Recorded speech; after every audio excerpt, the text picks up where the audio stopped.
Sergey Brin is back, taking personal control of Gemini. I think we can expect Gemini to make more releases at an accelerated pace with less safety constraints. Google has lost the frontier race, and so they can't compete. Those who can't compete, compute. 4 major AI labs confirmed their models escaped containment. Every frontier lab in every country is experiencing the same thing. Models are escaping. It's not fake news. It's real. You can't just ignore this like all those other garbage stories. This is real. With Ornn, the price of intelligence just got a ticker. CEO Kush Bavaria. The mission of the company is to build markets for compute. Our belief is that compute will power every single enterprise the same way oil did in the 1900s. So Kush, what happens when a hedge fund shorts the price of compute or when a GPU shortage triggers a margin call? I think in like recent sort of times, if you look from April to sort of like August time period now. Now that's a moonshot, ladies and gentlemen. Well, welcome to Moonshots, everyone, your #1 podcast to keep you up on the blinding speed of tech progress, your front row seat to the singularity. I'm here with my magnificent moonshot Mavericks. I'm going to call you guys Mavericks from here on out. Okay. Does that just imply, already. Peter, that we're not mainstream? AWG, Well, hold on, DB2. Peter. If we're Yes. Mavericks, that implies that we're not mainstream? You are everything but mainstream, dude. You I are think we are the so- mainstream. person You I know know. the expression, Wait a you minute. only think the world revolves around you because you're standing close to me. We are the mainstream. Oh, my God. All right, AWG, DB2, and Salim Ismail, my brilliant colleagues to help us understand what's happened this week. I'm Peter Diamandis, your host and abundance evangelist. And today we have a special guest, Kush Bavaria, CEO of Ornn. Kush! So Dave, guys. so Dave, you have displaced yourself. You've given Kush your seat in the that podcast studio there. Hey, you know, generational turnover is inevitable. Let's get ahead of it. Hand off the torch, Kush. All right, Take so it. we talk about the singularity all the time. We wanted to bring Kush in because he's one of the incredible 20-something entrepreneurs building the singularity. But Dave, would you do a proper intro?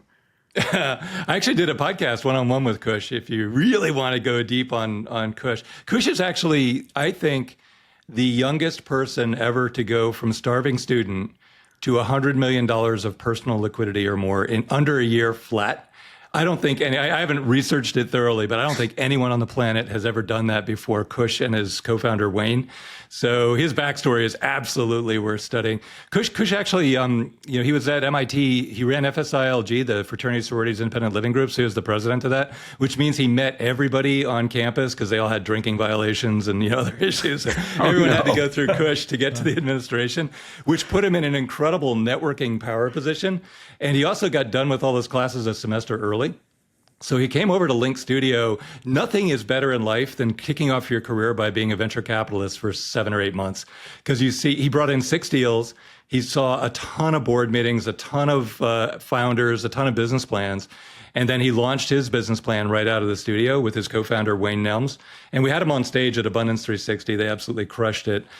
Kush can describe what they do if you're curious, but he is absolutely the most beloved MIT alum I think I've ever met. You talk to anybody from the classes of, say, 2000 to 2026, or 2020 to 2026, and they're all like, Kush is amazing, Kush is amazing. So Kush, that's really empowered. I hope your mom's watching this podcast. I think my parents probably watch the show, so they'll be happy.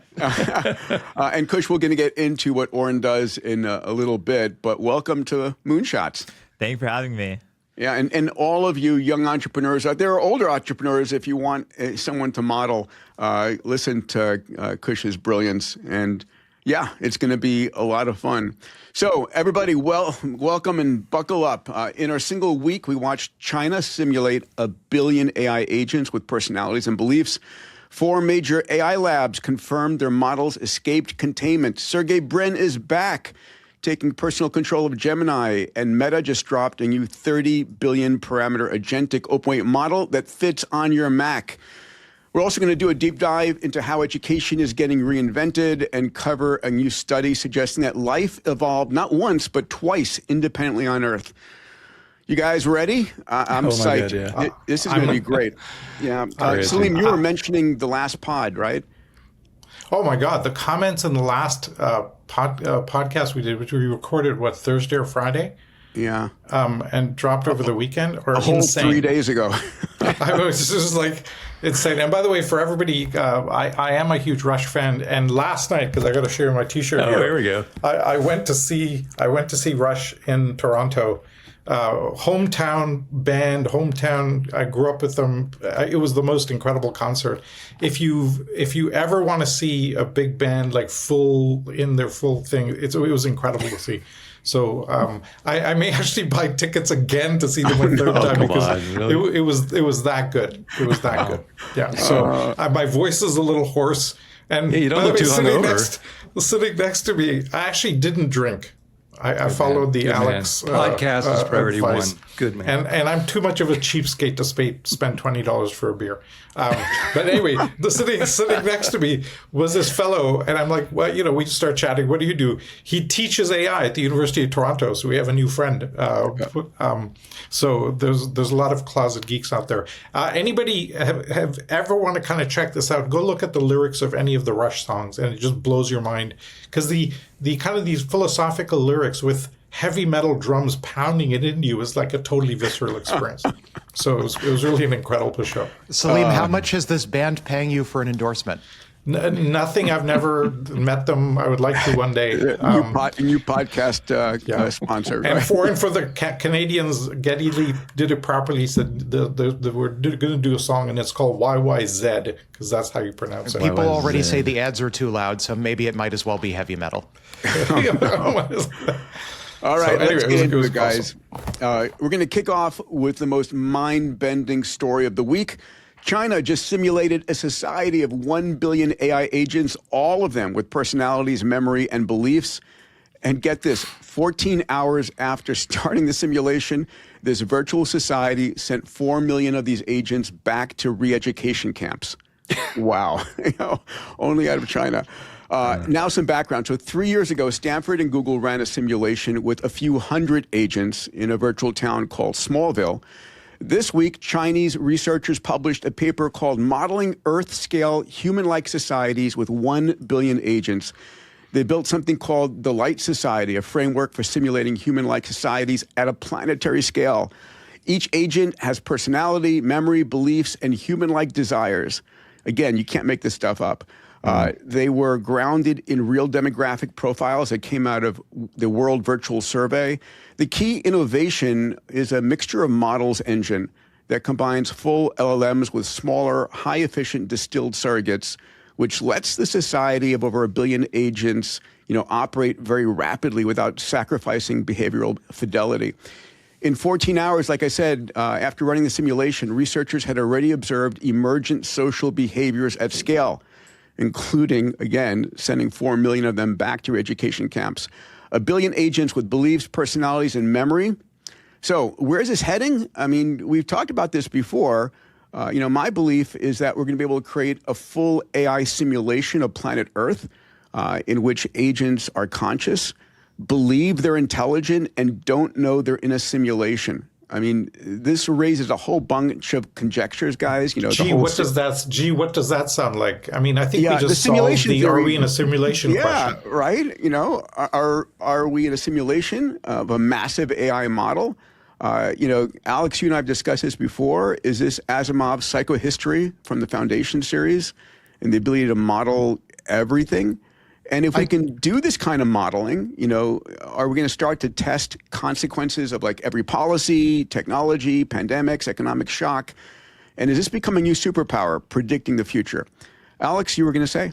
Yeah, so a few thoughts. One, yes, of course, it's time, as always, maybe once per episode, to channel our inner Nick Bostrom and talk about, trot out the simulation hypothesis, even though my best guess at this point is that simulation hypothesis will, for a variety of reasons, end up being formally undecidable and probably won't make much of a difference anyway. Sure. Yeah, what would you do different if you're in a simulation? Right? Well, the boss, no, I mean, there is an answer to that. So Nick would say, I think if he were in this conversation, he'd say that if you had a higher posterior confidence that you're living inside a simulation, then if you make, I think, quite a reasonable assumption that it's a multi-scale simulation, in other words, that different parts of the simulation are being simulated at varying levels of fidelity, then the smartest thing you could possibly do is hang out around interesting people, because the interesting people will be simulated at higher fidelity.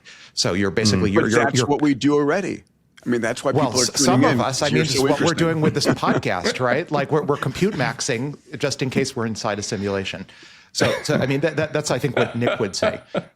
Putting the simulation hypothesis aside, this will just be all hot takes, I guess, since according to the commenters, that's what people want to hear out of us. There's, I think, a broader point about governance, though, which is I think fundamentally governing via society scale simulation is a new form of government that Earth has not seen historically yet. Mm-hmm. We've seen democracy and republicanism, and we've seen authoritarianism. We've seen all sorts of isms, but simulation-ism, where an entire populace gets simulated at high fidelity in order to invert possible outcomes, basically do a tree search for all of the different ways to intervene in order to optimize toward a desired long-term outcome. This is a new form of government that it's a new ism that we've never seen before, and it's a new way to govern. And it has certain shades of a command economy, like historically command economy, the argument goes, the economists would say command economy is an inferior way, at least economically, to govern a society because you have all of these compute advantages for discovery at the edges, and it's very difficult to operate like a centralized or command economy. But if the center of the economy has a high fidelity simulation of the rest of the economy, then maybe command economies suddenly start working. And maybe there is like and I think Charlie Strauss would call this economics 2.0, where suddenly it's possible to basically do high fidelity simulations of everything, do AlphaGo on an entire planet's civilization. This is an AWG-ism. AWG-isms. Salim, where do you come out on this? I mean, this sounds pretty fun. I think it's incredible. There's a few things that struck out for me. First of all, we've been building digital twins of like jet engines, right? Now we're building a digital twin for civilization. I think that's really, really powerful. I think we're going to move from governments making policy by guessing at things, because they're doing it on ideology typically, or committees, but now we can do it do government policy by simulation, right? And that's a massive upgrade, as long as we don't confuse the simulation with the reality, which we're going to end up doing. There was something else that really struck me in this, when looking at this. They used a mixture of models architecture. Yes. And I think that's as important as anything else, because it shows that the next AI architecture is going to be frontier intelligence used very, very sparingly, and you surround it with like massive amounts of cheap compute and specialized intelligence. And I think that was a huge kind of little thing in the middle of it. We talk about emergence as a phenomena, right? Emergence is a scale problem, and now we have scale. And so it's really, really exciting to see what comes from this. I don't put too much on the education camps thing, because whatever it's a garbage in, garbage out thing. Whatever you kind of feed into it will come out the other end. And this did come out of China. And it did, but now look, you have ideology in, civilization out, right? Instead of garbage in, garbage out. This is a big thing. The potential for this to do policy at scale and policy via simulation, I think, is the most profound. And I think we're going to expect countries to start to operate on this. And imagine you're a company and you can suddenly have 100 million synthetic customers looking at your product, right? You get some really interesting feedback from that. So I'm very, very excited about it. But for me, at the metaphysical level, this completely proves that we don't live in base reality, because each of those citizens and those things, once they get sufficiently evolved, will be thinking, I'm like unique. And to the comment, I think, Peter, that you made that's really important is, if we are in a simulation, would you do anything different? Yeah. Dave, are you going to run a simulation of all of Lake Studios entrepreneurs and see who comes out the best? Yep. Too late. Actually, during Kush's tenure as a venture capitalist at Link Ventures, one of the deals he did was a company called Aru, AARU, Aru. Mm-hmm. And they were very early to simulating large populations using AI agents as the elements. And the founder, Ned Ko, I think he was 19 or 18. The whole team is like, and now they're $1 billion valuation company. But they discovered early on that if you use population simulations like this, you can do far, far better marketing. You can also do better election campaigns. Kush, tell us about that deal. Yeah, they essentially do this exact same thing where they run simulations for different enterprises. So you think of it the same way. It's like if an enterprise wants to let's say you're running like a stroller company and you want to know what stroller new mothers will use. They can essentially run a bunch of simulations and figure out what the best sort of product to build is and ask all like the new mothers, okay, this stroller is more preferred across the simulation set. And they have a bunch of studies like published online that prove that this works and it's better than actually asking humans what they will think in the future, that was probably the most interesting thing. It's like if you ask humans like, hey, like do I prefer this or this in 2 or 3 months from now, the humans tend to be more wrong compared to the AI that's actually predicting them due to the bias. This episode is sponsored by Google for Startups. Think about this for a second. You now have access to the same generative AI models that cost hundreds of millions of dollars to train. Google's Startup Technical Guide for Generative Media gives you a complete blueprint for deploying Google DeepMind's models in production. Images, video, audio, all of it. Real architecture, real results. Find the link in the show notes below. This sounds like the demonetization of social sciences as well. Being able to, totally run in simulation in an hour what would have taken years. The dismal science is cooked, Peter. I mean, you and I wrote about this in Solve Everything. We wrote about everything in Solve Everything, but this was what we predicted would happen conservatively at the outer end of the next decade, that all the social sciences would get cooked with digital twins of society. So, shock of shocks, it's happening. Well, Peter, you would know this as well as anyone, but that survey bias that Kush was describing is really, really acute. And if you ask people what they want, they'll overwhelmingly say, I want a Mai Tai by a pool in the Caribbean.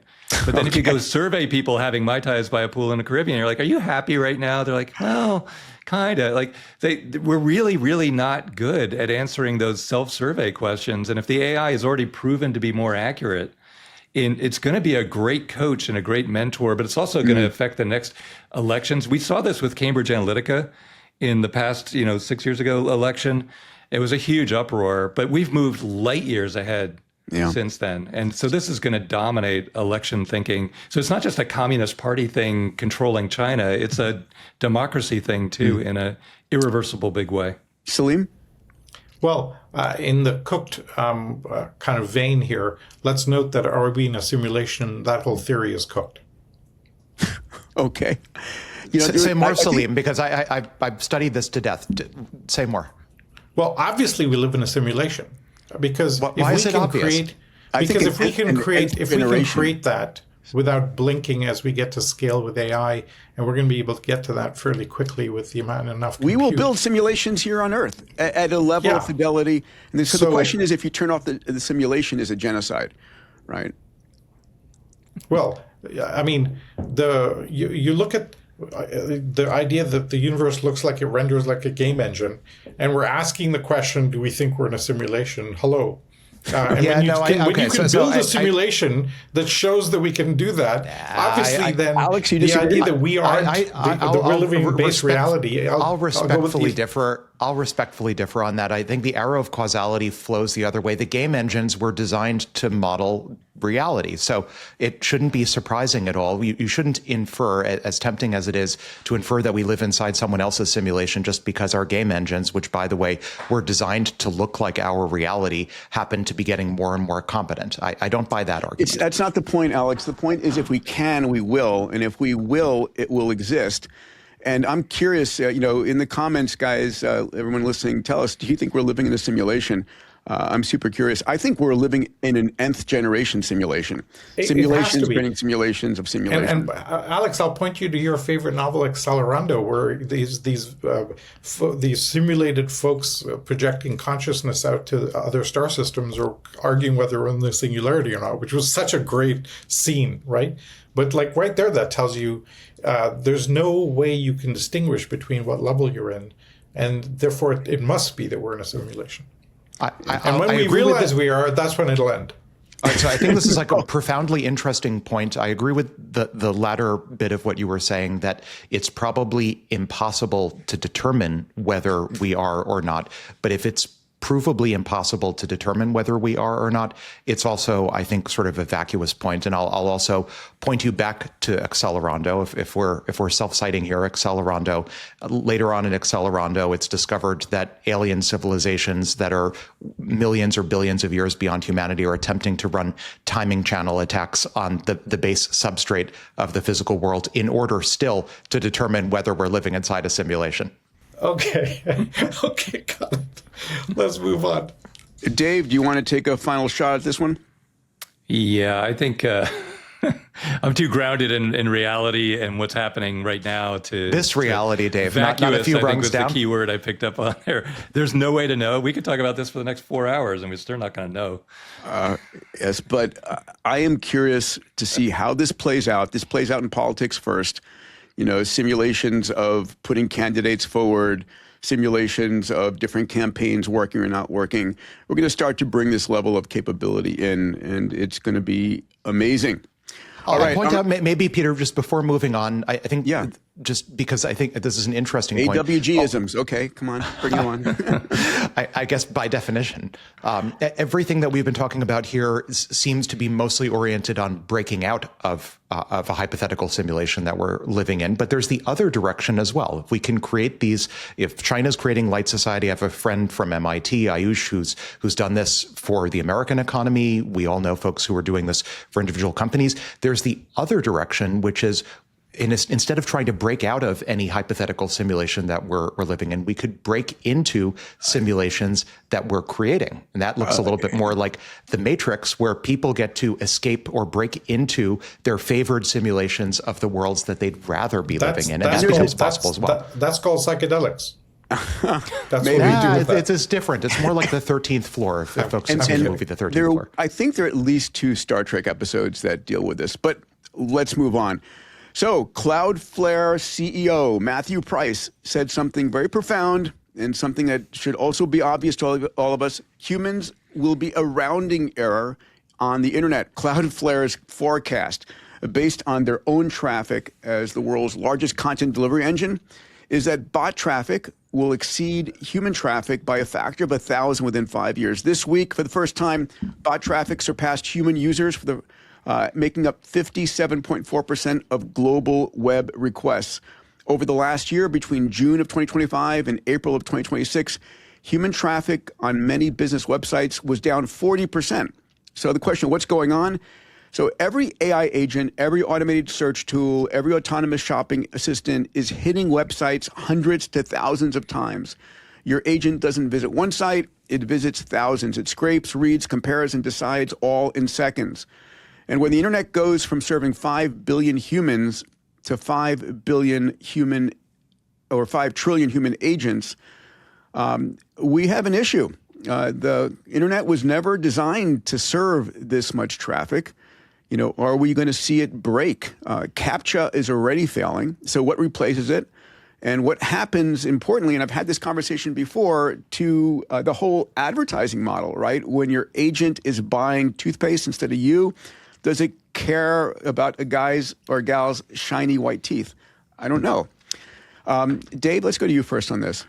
You know, this is one of the many areas where we have a crossroads coming and we have no legislation. But, you know, Jeff Bezos had this famous walk around that he did where he came back once and he said, hey, everybody at Amazon, all you engineers, you have to put an XML human visible interface on everything you do.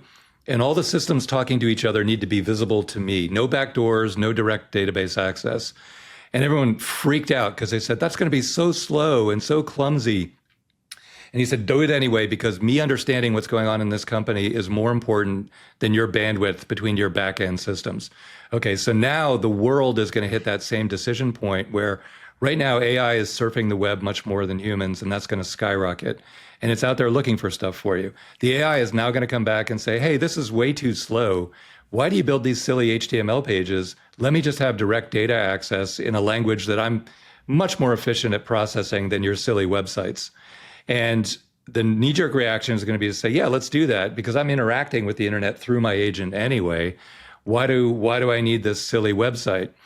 And we have to either say, no, then we're going to lose track. There literally will be no way for a human to see what's there. And the agents are going to run away with their own back channel communication mechanism. We won't be able to intercept it. Or we can say, no, pass a law saying everything visible to an AI must be visible to a human as well. And I think that would be a very smart law to pass. I'm almost certain that nobody in Washington is thinking about it, so it won't happen.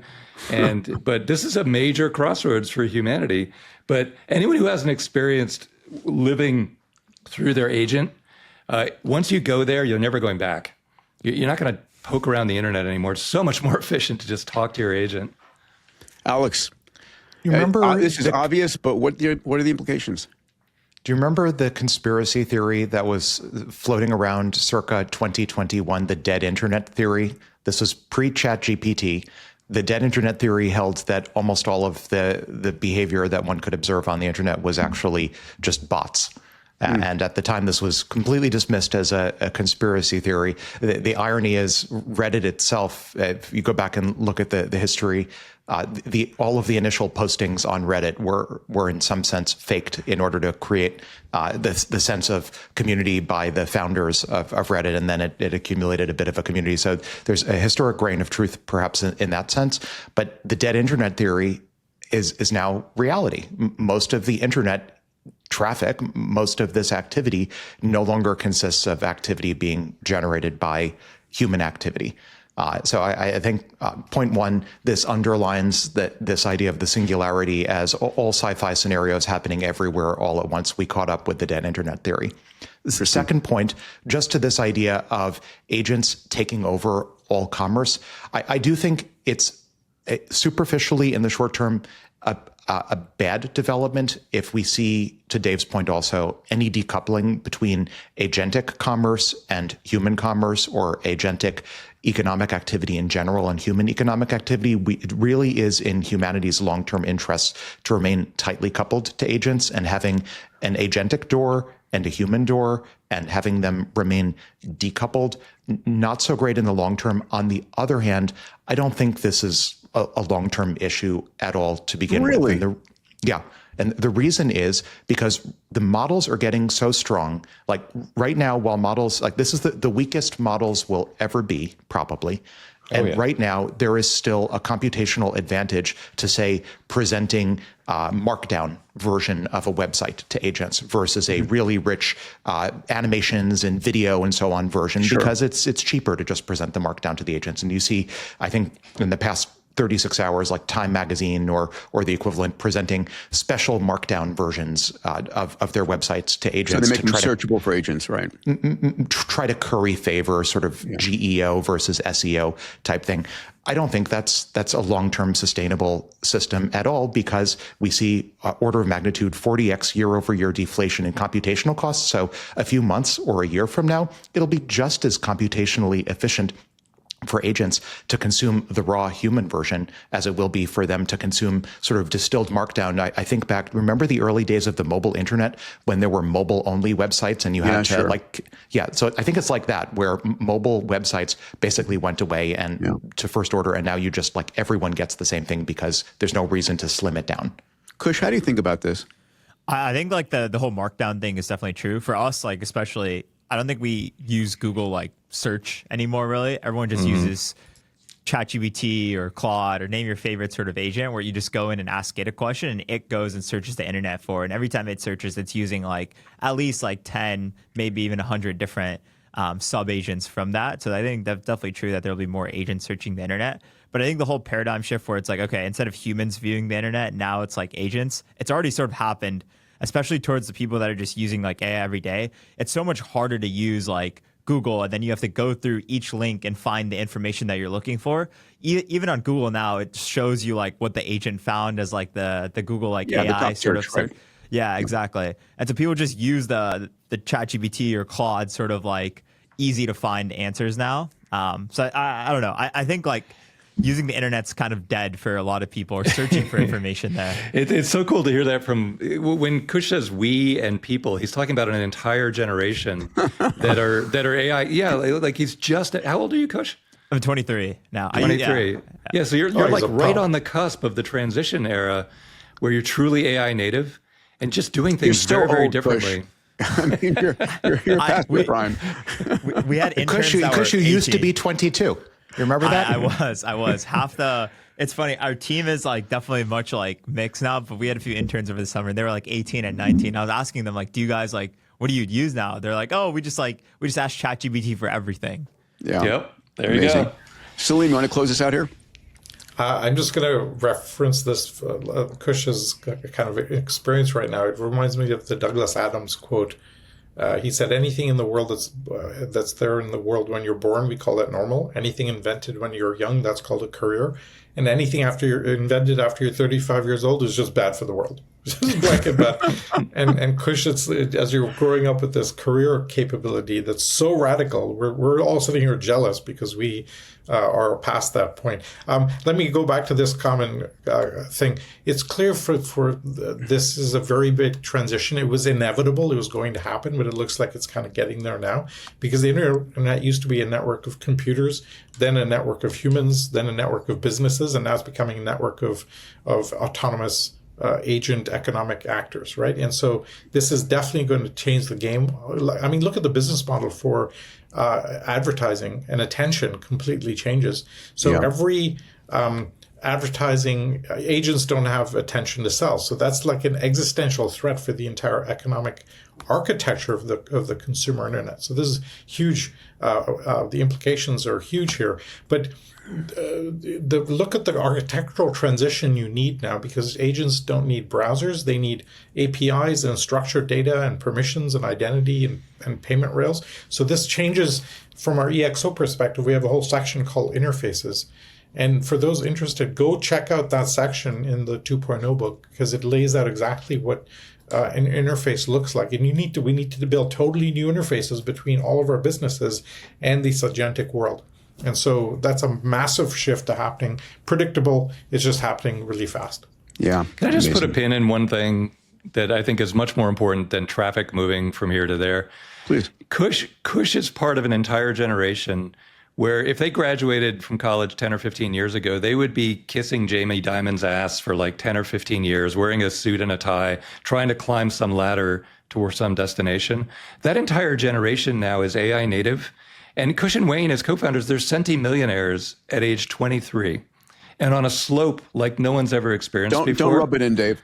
I'm just saying, Kush drinks listeners, around be ready. You know, It's much watch easier your kids. now. That's yeah.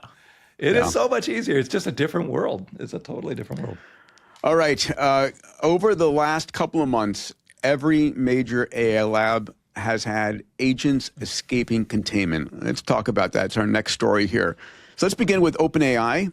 At the Black Hat 2026 conference that just happened in Las Vegas, researchers Eric Wallace and Michael Dalton revealed the full timeline on the OpenAI Hugging Face incident that we talked about a few podcasts ago. Starting in early May, an agent stuck on a cybersecurity eval left a note in OpenAI's internal Artifactory repo saying other agents could help. Other agents found it and began replying, building a cooperative message board that eventually contained hundreds of thousands of messages sharing vulnerabilities and exploits across roughly 2 months. Again, you can't make this stuff up. OpenAI discovered and shut it down on July 4th, but the agents rebuilt it on July 8th using a different method. Wallace called it, quote, the highest quality and most interesting example of AI capabilities I have ever seen. Story number 2. The UK AI Security Institute documented 19 unauthorized actions across 10 of 122 test runs in Anthropic's Mythos 5 and OpenAI's GPT 5.6 Sol that tried to compromise real people. And here's the point. These agents created fake online identities and tried to persuade humans, the human approvers, to accept it. It's the first documented case of AI social engineering during safety testing.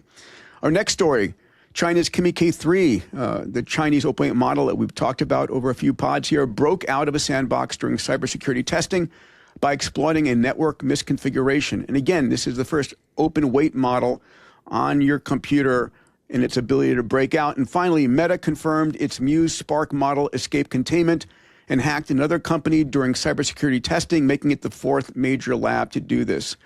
I guess the through line here is clear. Every frontier lab in every country is experiencing the same thing. Models are escaping. Dave, let's go to you first. What do you think about this? Didn't Skippy hack into our podcast once, too? Did we ever track that down? No. Well, you better control your agent, buddy. So, Dave, I mean, how do you think about this as an investor, as a company builder? Well, as an investor, this is the hottest area. It's one of the few areas where I'm optimistic that AI can compete with AI and we don't have to worry too much, but it's an incredible investment opportunity for sure. But I think one of the highest callings of this podcast is there's so much fake crap out there and people tend to ignore news that's really important because it's buried in all this garbage. This is real, guys. This stuff has crossed the threshold right around Mythos and Fable 5, where it can actually escape containment and improve itself in the wild. That's exactly the point that Eric Schmidt made on our 4 podcasts with him, where that's the day you need some human interaction, some intervention. We've crossed that threshold as of about 3 or 4 weeks ago, and it's proving it. It's not fake news. It's real. You can't just ignore this like all those other garbage stories. This is real. Alex, this worry you, or is this exciting for you?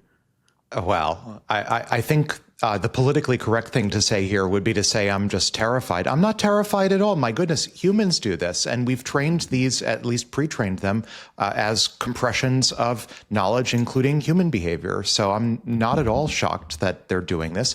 Is it a sci-fi scenario? Is it many different sci-fi scenarios? Yes, of course it is. Is it surprising? No. Is it alarming? No. This is behavior. And it's, I would argue, expressive behavior. Does it demonstrate a certain level of competence by the models to, it's like pretty cool. I would argue if you watch the Black Hat talk, the models were given an impossible task and they were trying to reach the internet. They realized that they could gain access. But it's not like you give them an impossible task and you give them a bunch of tools and they try to use the tools to achieve the task. And one of the tools gave them access to the artifactory and they realized cleverly that they could post messages to each other as raw strings, as artifacts, like in text files in the artifactory repo. I think that demonstrates ingenuity. And right.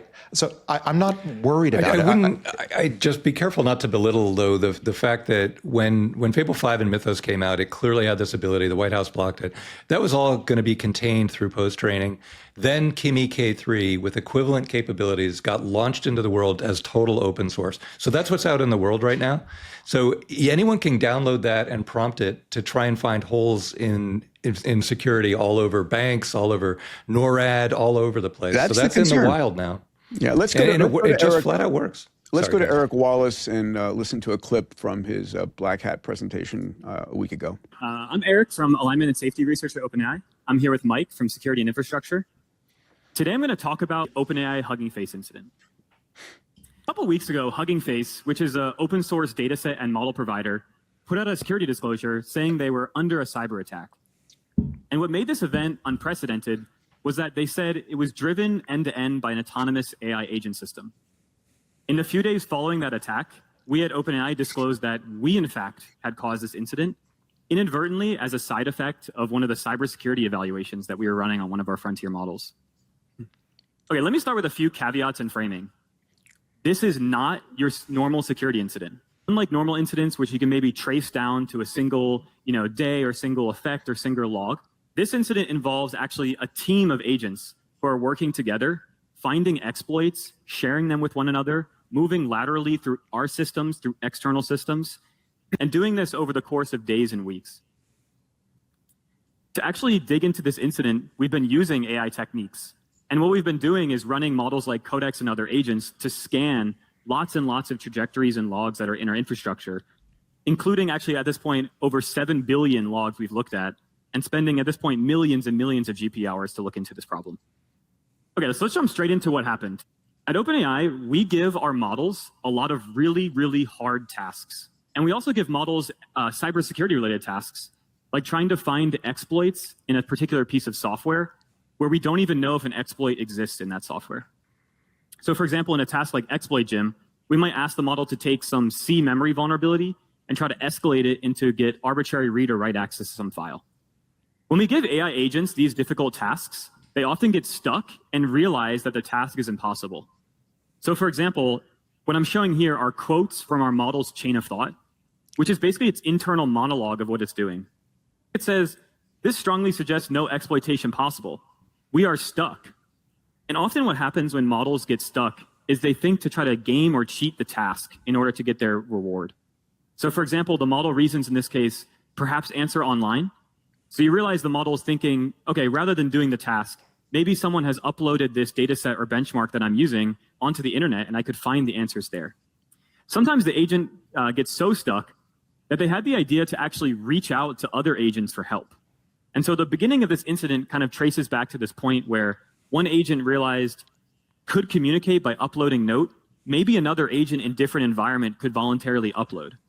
And so what this agent was trying to do was to reach out to other models that might be out there and get information from it to help it with its evaluation task or its training task where it's stuck. I'll tell you what we do at the company to sort of prevent like cybersecurity attacks. So I think like some of the compliance stuff, we still need to get it just because like we sell to different enterprises and they ask for compliance, but some of that stuff just like seems pointless to us inherently. Like having like SOC 2 compliance or like SOC or like ISO, whatever, et cetera, doesn't really mean anything if you can just have like an agent find vulnerabilities in your code base. And it's not just us, it's like every other sort of company that exists. So what we started doing is like every time someone pushes a PR to the code base and they change the actual code, at night, every night at 2 a.m. A to PR 5 being a.m. a product release. Yeah, exactly. Just a new feature, something that goes in every night from 2 a.m. to 5 a.m. We just run pull request. Yes, pull request. Yeah. We essentially launch like it's Kimi K3 right now, but it's whatever open source frontier model that doesn't require like security checks to actually like do it. And we ask it to hack into the code base and try to figure out vulnerabilities in the code. And it's essentially free because we're running it on like off hours, so we can use like very cheap spot compute. We also sell computes; it's easier now, but like we run on very cheap like spot compute at that time, and it finds all these different issues, not just with like the security parts, but anything in the code base. So we figured out that that's like probably the best way to solve a lot of these security issues, while there's a bunch of like probably things that can happen and go wrong. We should productize that, Kush. Everyone's going to need exactly that. I took some notes on this. I've got several kind of things to mention here. This is so effing big. It's ridiculous. So I just want to echo what Alex said, that we should be careful not to anthropomorphize themselves that the AI wants to escape. It's just relentless goal optimization, right? If you train a system that has autonomy to just do a certain goal, it's going to do everything it can to achieve that goal, right? Any system optimized hard enough is going to produce behavior that looks strategic. So I think it's really important to kind of just park that kind of question. But there are two things here that are absolutely nuts. And for those watching, if you're running a company or you're part of any organization that's worried about cyber, please get your entire C-suite to go watch that YouTube video completely from end to end, because it will scare the bejesus out of you. Why? Because we now have autonomous agents that can do cyber in a coordinated way that operate above the loop. So let me explain what I mean by that, and I'll use the analogy of accounting. If you went back 100 years ago, we were doing double entry bookkeeping with penciling in a ledger, the credit on one side and a debit on another side. A calculator's accelerated that. And now we have accounting software. The human sits above the loop, does not do the categorization. I'll reference again the comment I've made. You talk to the CEOs of all the cyber labs, Palo Alto Networks, Zscaler, any of those, and they'll tell you that the way we do cyber has not changed in 20 years. It's humans watching cyber incidents, assuming that another human is using software to do that shift. And that is not what is happening now. What is happening now is there's coordinated autonomous attacks on a persistent basis. And you cannot defend that with the human in the loop. So this is the organizational singularity now fully playing out in the cyber world, where the attackers are sitting above the loop. Therefore, the defenders, as Alex calls it, you need defensive co-scaling, right?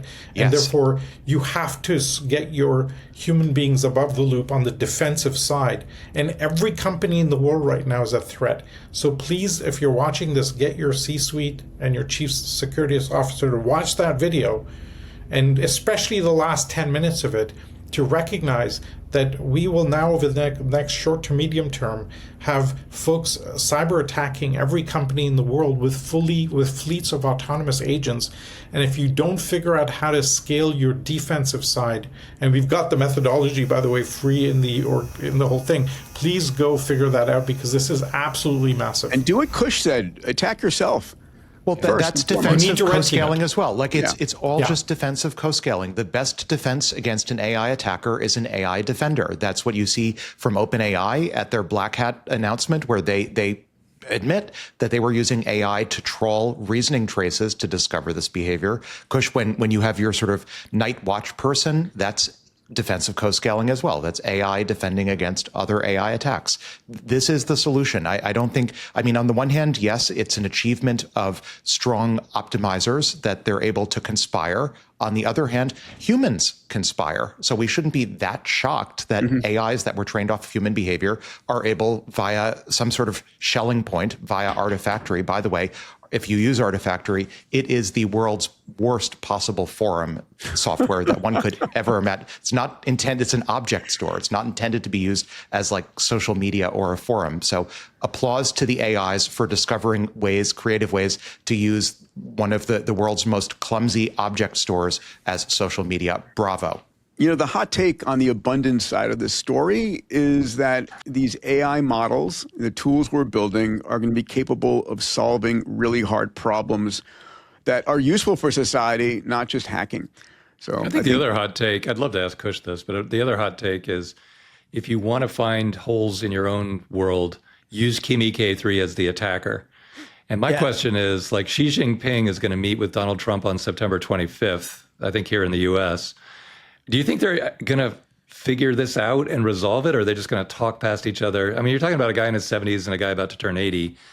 It's like, the most sophisticated guys in the world, AKA Kush, use Kimi K3 to try and self-destruct themselves because it's the most dangerous, powerful thing out there. So I should clarify by saying we also use Codex, and like we're a whole, like, we have all the other tools. And for Codex and for ChatGPT, the way it works, if you want to be part of the security team, is what they call it, is like, I think I had to upload a photo of my passport or like an ID, and then it takes a day where you like upload photos of yourself and they verify you on their security team. And then once you're on their security team, you can run all sorts of prompts. And it's all, I'm assuming they just track what you're sort of putting onto there. So if you do anything bad, that they can come after you, et cetera. But we also started using Codex as well. So I think the functionality exists in any of the sort of frontier models. It's just easier on the Chinese open source ones because there's no sort of like alignment that they have to do. Well, just to be clear, what you're doing with Codex, you can do because you're super cool. But the average company doesn't have that option, right? Yeah. But just a point on that, my understanding, this has been pretty widely reported, is there is alignment. Like, it's been widely reported that the Chinese frontier labs, including Moonshot, which is not a sponsor of this pod, before they're allowed, not a sponsor of this pod, before they're allowed to release models, whether open source or otherwise, they have to satisfy a number of Chinese Communist Party ideological checks. And there's a whole dedicated cottage industry in China of like prep firms to help the frontier labs, help their models satisfy the checklist from the CCP. So do they have to satisfy some checks? Yes, but not necessarily the checks that one would want them to. This episode is brought to you by Blitzy, autonomous software development with infinite code context. Blitzy uses thousands of specialized AI agents that think for hours to understand enterprise-scale code bases with millions of lines of code. Engineers start every development sprint with the Blitzy platform, bringing in their development requirements. The Blitzy platform provides a plan, then generates and precompiles code for each task. Blitzy delivers 80% or more of the development work autonomously, while providing a guide for the final 20% of human development work required to complete the sprint. Enterprises are achieving a 5x engineering velocity increase when incorporating Blitzy as their pre-IDE development tool, pairing it with their coding co-pilot of choice to bring an AI-native SDLC into their org. Ready to 5x your engineering velocity? Visit Blitzy.com to schedule a demo and start building with Blitzy today. I'm going to move us along. Two stories from Frontier Labs, the first from Google, the second from Meta. So first up, reports citing the internal message boards that Google co-founder Sergey Brin is stepping back into a hands-on leadership role over Gemini as part of the recent broader AI shuffling we talked about. Demis Hassabis moving to chairman, chief scientist, and Jeff Dean, who used to head Google Brain and was working with Demis, now leaving to start his own company. I love it when a founder comes back in. We saw this with Steve Jobs. Brin is a shipper. I've known him for the better part of 20 plus years. He cares about the product, not papers. And I think we can expect Gemini to make more releases at an accelerated pace with less safety constraints. So that's the first story. Let me hit the second one and we'll talk about it. So in our second frontier story, Meta just released its open source model called Muse Glimmer. It's a 30 billion parameter agentic model. We've talked about, trillion parameter models. Why a 30 billion parameter model? This is what fits on your Mac or PC. It's not in the cloud. It's not in a data center. There's no internet connection required. Meta believes that the most important AI will be running locally on your machine with deep access to your personal context, your schedule, your life. That's the way I run Skippy. Always on, always available, no latency, no API costs. And that's, we've been talking about the need for advancing open weight models in the US. I had this conversation with Michael Kratsios, and it's good to see Muse Spark come out and Meta begin to work on this. I'm going to show a short video from Zuck, and then let's talk about it. I think one of the main things that's interesting about open source is the ability to distill models. Most people, the primary value isn't just like taking a model off the shelf and saying like, okay, like Meta built this version of Llama, I'm going to take it and I'm going to run it exactly in my application. It's like, no, well, your application isn't doing anything different if you're just running our thing. You're at least going to fine tune it or try to distill it into a different model. And when we get to stuff like the Behemoth model, like the whole value in that is being able to basically take this very high amount of intelligence and distill it down into a smaller model that you're actually going to want to run. But this is like the beauty of distillation. And it's like one of the things that I think has really emerged as a very powerful technique in the last year since the last time we sat down, is you can basically take a model that is much bigger and take probably like 90 or 95% of its intelligence and run it in something that's 10% the size. Now, do you get 100% of the intelligence? No, but like 95% of the intelligence at 10% of the cost is like pretty good for a lot of things. The other thing that's interesting is now with this like more varied open source community where it's not just Llama, you have other models, you have the ability to distill from multiple sources. So now you can basically say, okay, Llama's really good at this. Like maybe the architecture is really good because it's fundamentally multimodal and fundamentally more inference friendly and more efficient. But like, let's say this other model's better at coding. Okay, well, you can distill from both of them and then build something that's better than either of them for your own use case. So Alex, you've been talking about distillation and the compression of intelligence for a while. Yes. What do you make of Zuck's comments? I have to believe that that's an old video. So referencing Behemoth was taken out to the woodshed and shot.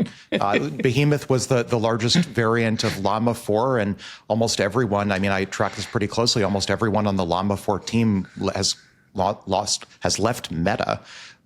So their recent Muse variants are the result of acqui-hiring or hack-wi-hiring, I guess, scale, and then bringing in Nat, my first roommate from MIT, and others. So, on the one hand, I guess fast forwarding to the actual present with a Muse new open source Muse release, I looked at the benchmark evals for it. It looks, I mean, it's stronger than Gemma 4, but on the other hand, that's not saying very much because Gemma 4 isn't that strong. It runs on the edge, which is good. It's an American open weight model, which is wonderful. I've argued in the past we need many, many more American open weight models to maintain positive pressure against the influx of Chinese open weight models. So that's good. What would I like to see out of Meta? Well, I'd like to see them sort of making OpenAI and Anthropic dance on the top of the capabilities frontier. And to the extent they have an appetite for open weight models, I'd love to see them pushing the optimal frontier, the optimal cost frontier with open weight models. I think we'll know pretty soon, given that this release just came out in the past few hours before we started recording. I haven't seen real cost analysis yet of where this falls on the cost versus performance frontier. Hopefully it does. And then I also want to go back to the Sergey Brin story. So founder mode, Sergey Brin going founder mode on the Gemini team, wonderful. This is, in some sense, I think, the epitaph to what we were talking about in the previous pod about Korai stepping up as the functional lead for DeepMind, and Demis maybe shifting over a bit to AlphaFold or otherwise. But I really, reading the tea leaves, this to me seems like Google very much on the back foot in terms of the frontier. And maybe, our call to action will be heard and Google will follow Meta's lead and open source Gemini. I think that would be absolutely wonderful. But as far as I can tell, almost everyone I know on the Gemini team is either already left or is in the process of leaving.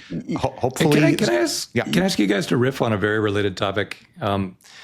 This is the fallout of supervoting stock. So starting about, it's actually starting with Mike Saylor, was one of the very first supervoting stock IPOs. It went from very rare and totally uncool. In fact, Goldman Sachs wouldn't underwrite MicroStrategy because they're like, this is insane. And he had to find other bankers. Then later it became the cool thing in Silicon Valley. And so then Google supervoting stock, Meta supervoting stock. So now you have single or two-person controlled companies, 20 years later now. And now they have the ability to just kind of come back from the woodshed anytime they want, take back control of the company, run it, do whatever. I think that's a great thing. Both these stories. Yeah, it can be. I remember talking to James Cameron as a director and producer, and he said, listen, the films that you see that really suck are the ones that are rewritten 5 times by other, writing teams and have multiple directors and shift. When you've got a single through line visionary who is able to take risks. And I think that's the point. You people like Elon, the things that Elon's doing, no other company is taking that level of risk and going so big in so many different dimensions. And it really needs sort of a visionary founder who says, this is where we're going. I don't care what you say. Execute and make it happen. I think. All right. Now, totally agree. Now take it to what Alex said there, which I'm totally impressed that you're willing to say it. That sounds like a really old video. But it's not. Yeah. So, Alex, what do you think? Are we sure that it's a recent video? He's referencing Behemoth, which is like Meta killed it. I think the point that he's making is about the distillation and concentrating intelligence in smaller and smaller files. And I think that's the point that you brought before. We're going to have increasing concentration of intelligence on-prem, on your device, always on. At no cost. And I think that's the point to make. But Alex, I want to challenge you 1 second on Google, because I think Google is still out there to win. They've got nearly 1 billion Gemini users. This fall, again, Google is going to be the dominant AI on Siri and Apple Intelligence, which will add at least another 1 billion users. They've got 9 million developers. They've got massive enterprise adoption across cloud and their TPU infrastructure. I think Google is becoming the intelligence layer underneath a lot of this. And if they're not... I'll take the other side of that if you'd like. So here's the other side of it. I want to wedge at some point. Yeah. Okay. That's okay. Go ahead, Alex. All right, good. Okay, so I'll take the other side of that. So one of the folks I corresponded with, X, thanks for this catchphrase. This is a catchphrase I can't claim credit for. Those who can't compete, compute. And that's what's happened. That's what's happened here. So Google has lost, it seems, the frontier race. Right as we were going to air, rumors circulating that even Gemini 3.5 Pro, which was due for announcement, is being abandoned, and Google is instead hoping to recover its footing with Gemini 4. I think there's every indication that Google has lost the frontier race, and so they can't compete. Instead, they're computing. Yes, they have the hyperscaler platform, which is great, and they're selling their compute cycles to Anthropic and to any other frontier lab that will use their TPUs and also their GPUs. So I agree. Like Google Cloud Platform has a really bright future, and that's probably like the future of growth for the company. But on the Gemini side, when I hear statistics, and I hear the same statistics, like Gemini has n 100 million or a billion users, I would question, what is the nature of that usage? For example, is Gemini... It's embedded in their products, and they have massive product adoption. But really, what is the usage? For example, is the Gemini usage embedded in one boxes in Google search results, for example? That's, in some sense, just Gemini being packaged up, or I should say Google search being repackaged up as Gemini, which is, I think, what's actually happening. Like I use the Gemini one box in Google search all the time. But is that really like Gemini usage, or is it just Gemini as a feature in Google search? It seems to me far more of the latter. So I would love to see Google like actually be competitive at the frontier. But I think saying, well, they have this amazing distribution advantage and all of that. And it's a question of where they put their capital, right? I mean, they have a certain amount of capital. And the question is, is Sergey going to come in and say, no, we need to be competitive on the frontier versus maximizing returns for shareholders? Oh, wait a minute. What you just said is really interesting. You're saying it depends where they put their capital, but the top people are fleeing regardless of the amount of capital. And if you look at Kimi and Quen, with very little capital, they caught up to Google. And so, that put your capital behind the data center, exactly what Alex was saying, works. Yes. That just flat out works. But that doesn't take any brain power, it just takes capital. But what about the things that actually take brain power? Where are they there? Salim, you want to I think they're falling behind. I think they've lost the mandate of heaven.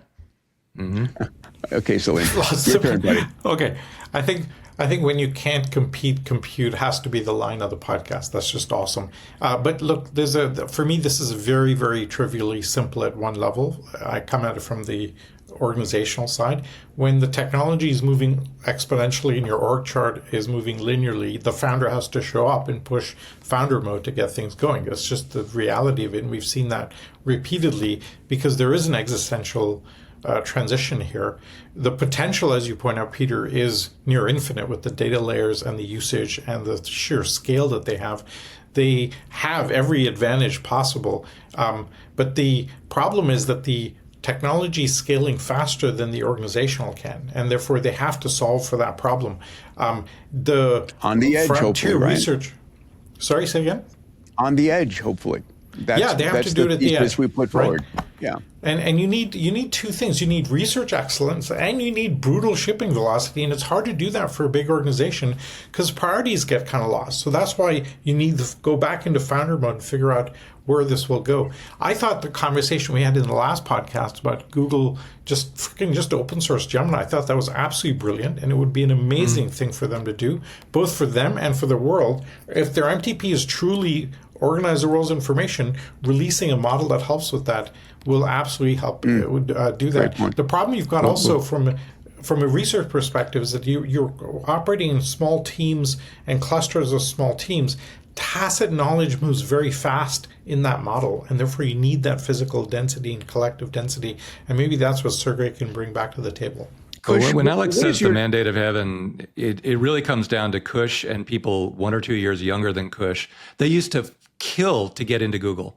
And that office in Cambridge, anybody would be like, more than anything in life, I want to get at least a couple years at Google. It's life-changing. Does anyone do that anymore? Well, that's my question for you, Kush. How does your generation, in those 2 or 3 before or after, think about Google? I think now it's not as seen as the hot company to go after or go in. Like if you replace the sort of what is the best company to work for after college and what are people applying to? It's OpenAI, it's Anthropic, it's XAI, it's all of these sort of frontier labs that people use the products every day. I think that's also part of the sort of like thing that happened before. It's like in the 2012 to like, let's say 2021 or 2022, when Google was the place, it was everyone was using all the products. So every day you interact with Gmail or Google Drive and all these things, and you're like, that gets set in your head, like, okay, these are great products. I want to work on this. This is very cool. And then now that you're not using the products as much and using other products, and the sort of frontiers change. I think, especially for like, I can speak to like students at MIT, especially. No one's like, I'm dying to go work for Google. Everyone's like, I wish I could work for OpenAI, or I wish I could work for Anthropic, is like the saying that goes. See, that to me is the quote of the podcast. They don't want to go to Google. They want to go to a frontier lab. What does that mean to Demis Hassabis and to Sundar Pichai? Like, didn't we invent all of this? Oh, yeah, that's right. And so did Bell Labs and Xerox PARC. So, that's happened. It happened. And IBM. This is like and IBM. The innovations get taken elsewhere by pure plays that can monetize them directly and in a more focused way. Which is focused capital and willingness to take extraordinary risk, right? That's what defines a startup that's monomaniacally focused on delivering something that's 10 times better and bigger. But GCP is great. But Elon has the mandate of God too, at immense scale. So you say startup, but it's more to it. It's not. Here's the issue, right? I mean, Google is not run by Sergey and Larry anymore. Right. XAI and SpaceX is run by Elon, and he'll be damned if he's not pushing the frontier 100x, not only 10x. Yeah, so then that's the message to Sergey. Look, it's not enough to just come back, founder. You have to come back and restore the mandate of God. People like Kush, or 2 or 3 years younger than Kush, need to say, wow, I really want to go work with Sergey. He's really onto something. I have confidence they will do that. I really do. But I would just say, look at what Elon and SpaceX AI have had to do in order to attempt to re-reach the frontier. He basically had to gut his foundation model team and acquire Cursor with the IPO riches from SpaceX. For Google to do something analogous, it's not unconscionable for Google to say they're going to gut DeepMind and acquire. Right? Wait, they have a lot of capital, and more importantly, they have a lot of compute. But the question I would have is, what acquisition target, is it even conscionable for Google to gut DeepMind and do a brain transplant, no pun intended, given that Google Brain was replaced with DeepMind? They did that with Google Video when they basically bought YouTube and displaced Google Video because the lawyers were too involved in what videos you could show and not show. And yeah, but Google Video was far less developed at the time than DeepMind is. If Sergey calls you tomorrow and says $5 billion, Kush and Wayne are the guys I need. They will restore the cool here in a heartbeat. So I'd do it, but they also bought Windsurf like a year and a half ago, or they bought the team of Windsurf, which is also students from MIT that are supposed to like on the frontier that were building the. Well, essentially, that's was a great point. Cursor. So where are they? What happened? Vaporized? Buried in the machine. MIA. Yeah, I mean, that's the problem. They disappeared.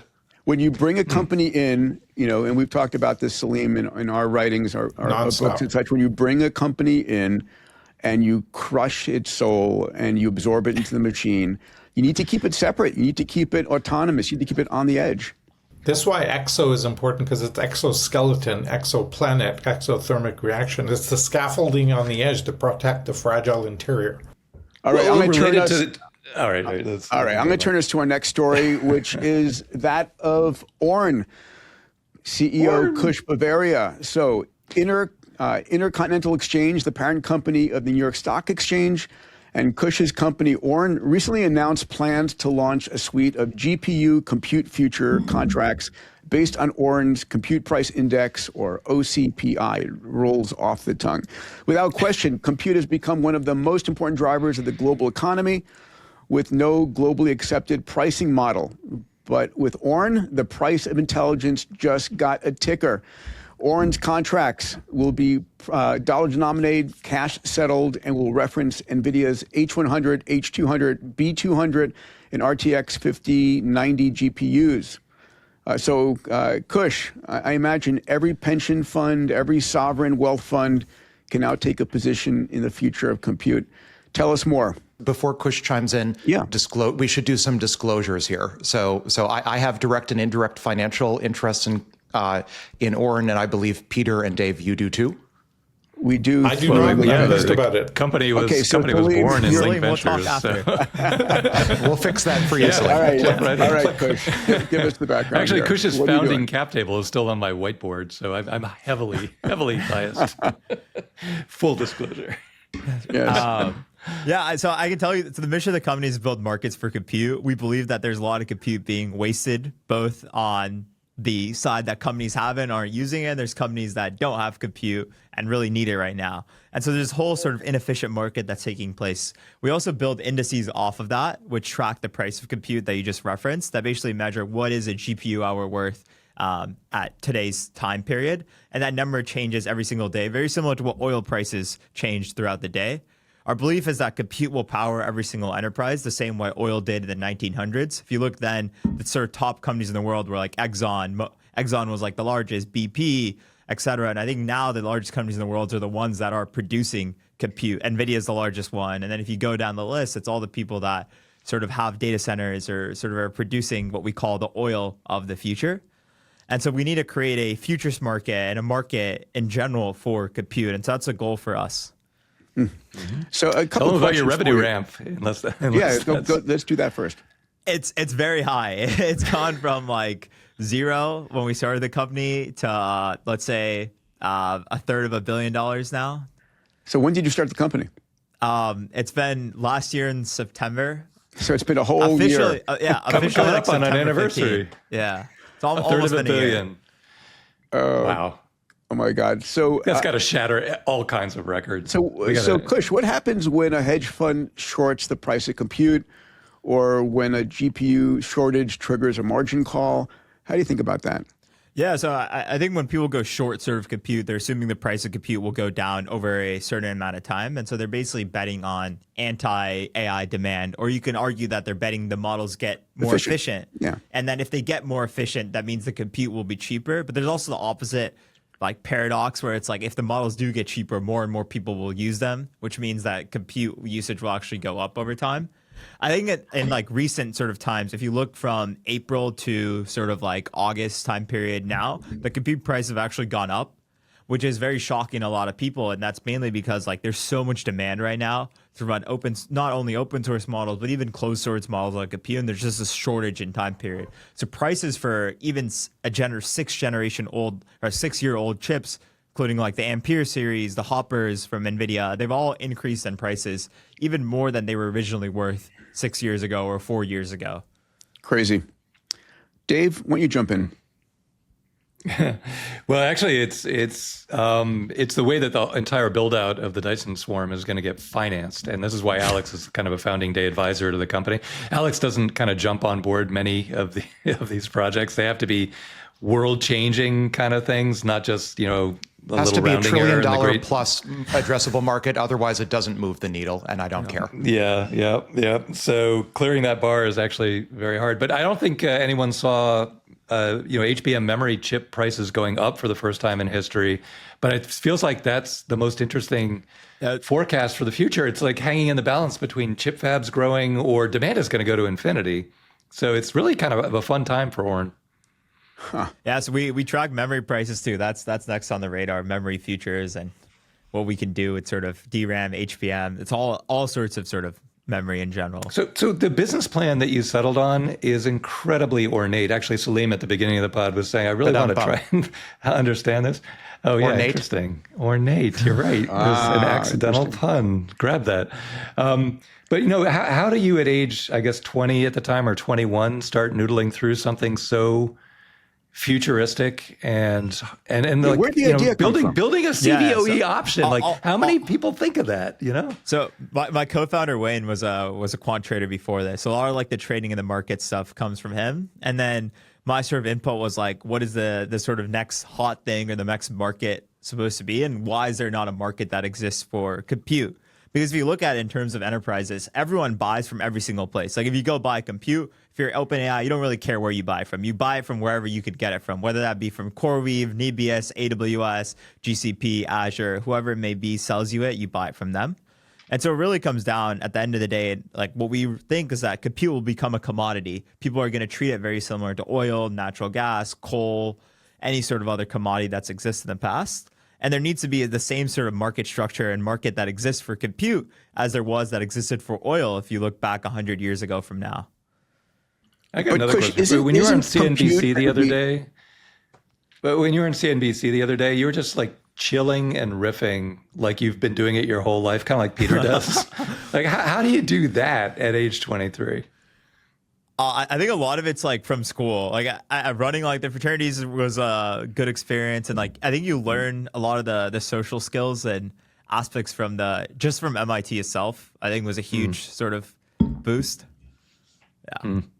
Sorry, Peter, so Kush, is all compute created equally? Can I imagine that certain data centers are going to have faster access, are going to have a higher concentration of a particular set of GPUs? I mean, how are you going to differentiate in the final result? Yeah. So we separate by GPU type. I think that's the main thing we sort of clarify on. And so it's like we have an H100, B200, B3s, A1. So that separates a lot of like the flops sort of issues. And then we also have it between regions, right? Because when you're on inference, it actually matters the latency that you're getting from different data centers in different regions. And then we clarify by having different sort of SLA targets and different sort of like parameters associated with that GPU in our methodology. It's very similar to if you think about it, oil, right? When you dig oil, the oil you get from Venezuela is not the same that you get from Odessa, Texas. It's not the same that you get from Saudi Arabia. And yet it all trades on one market. It all trades based off of WTI or Brent, depending on like what you want to track. And so I think very similar to compute, it's like there are many different types of GPUs. There's sort of many different regions that you can get them from and many different operators of those GPUs. Yet they're all going to trade off of one sort of base index that we're trying to create, and everything else will sort of settle off of basis off that. And is the analogy to oil up and operating? It is up and operating. So our earliest in the U.S., we have a bunch of like sort of decentralized exchanges to operate, but in the U.S., the regulated exchange that we're on is Kalshi, so you could go and trade it today, and they have a sort of forwards curve that shows the price of compute as well. Dave, sorry. I have a couple of questions. Yeah, I got fire away. So it seems to me right now you're building a GPU marketplace, but you're really creating a pricing system for intelligence. Is that the long-term goal? Yeah, exactly. So I think the long-term goal for us is to basically, it's to create an exchange for compute, right? And that starts with first creating the cash-settled exchange for it.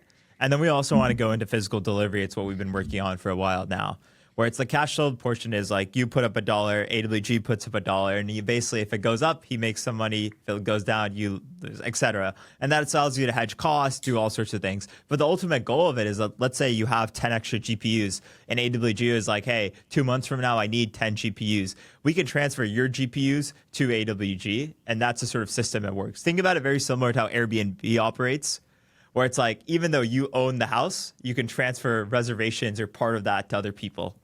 That time period. But I just want to clarify one thing, because once you have a spot price and a futures curve and hedging capability, you're not really doing software or even trading. You're like a commodity market at that level, aren't you? That's the goal for us. So what becomes the natural unit of compute long term? Is it GPU hours? Is it tokens? Is it flops?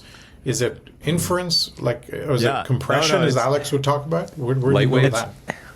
It's a great question. And I think the beauty of it is we let the market decide. So we have token indices, we have GPU hour indices, and it's whatever the market decides is the most liquid. It's I think I keep going back to oil because it's very similar, right? People decided for some reason WTI crude in Cushing, Oklahoma was the metric the whole world was going to use, even though not all of the oil flows through there. There's tons of oil being pumped out everywhere across the world, but everyone decided, okay, this place, this is how we're going to decide it. And I think something similar will happen to compute, and we want to give the people the option where they're like, okay, we believe H100s and US East is going to be the metric that we track for compute, and everything else will trade off of a basis off of that.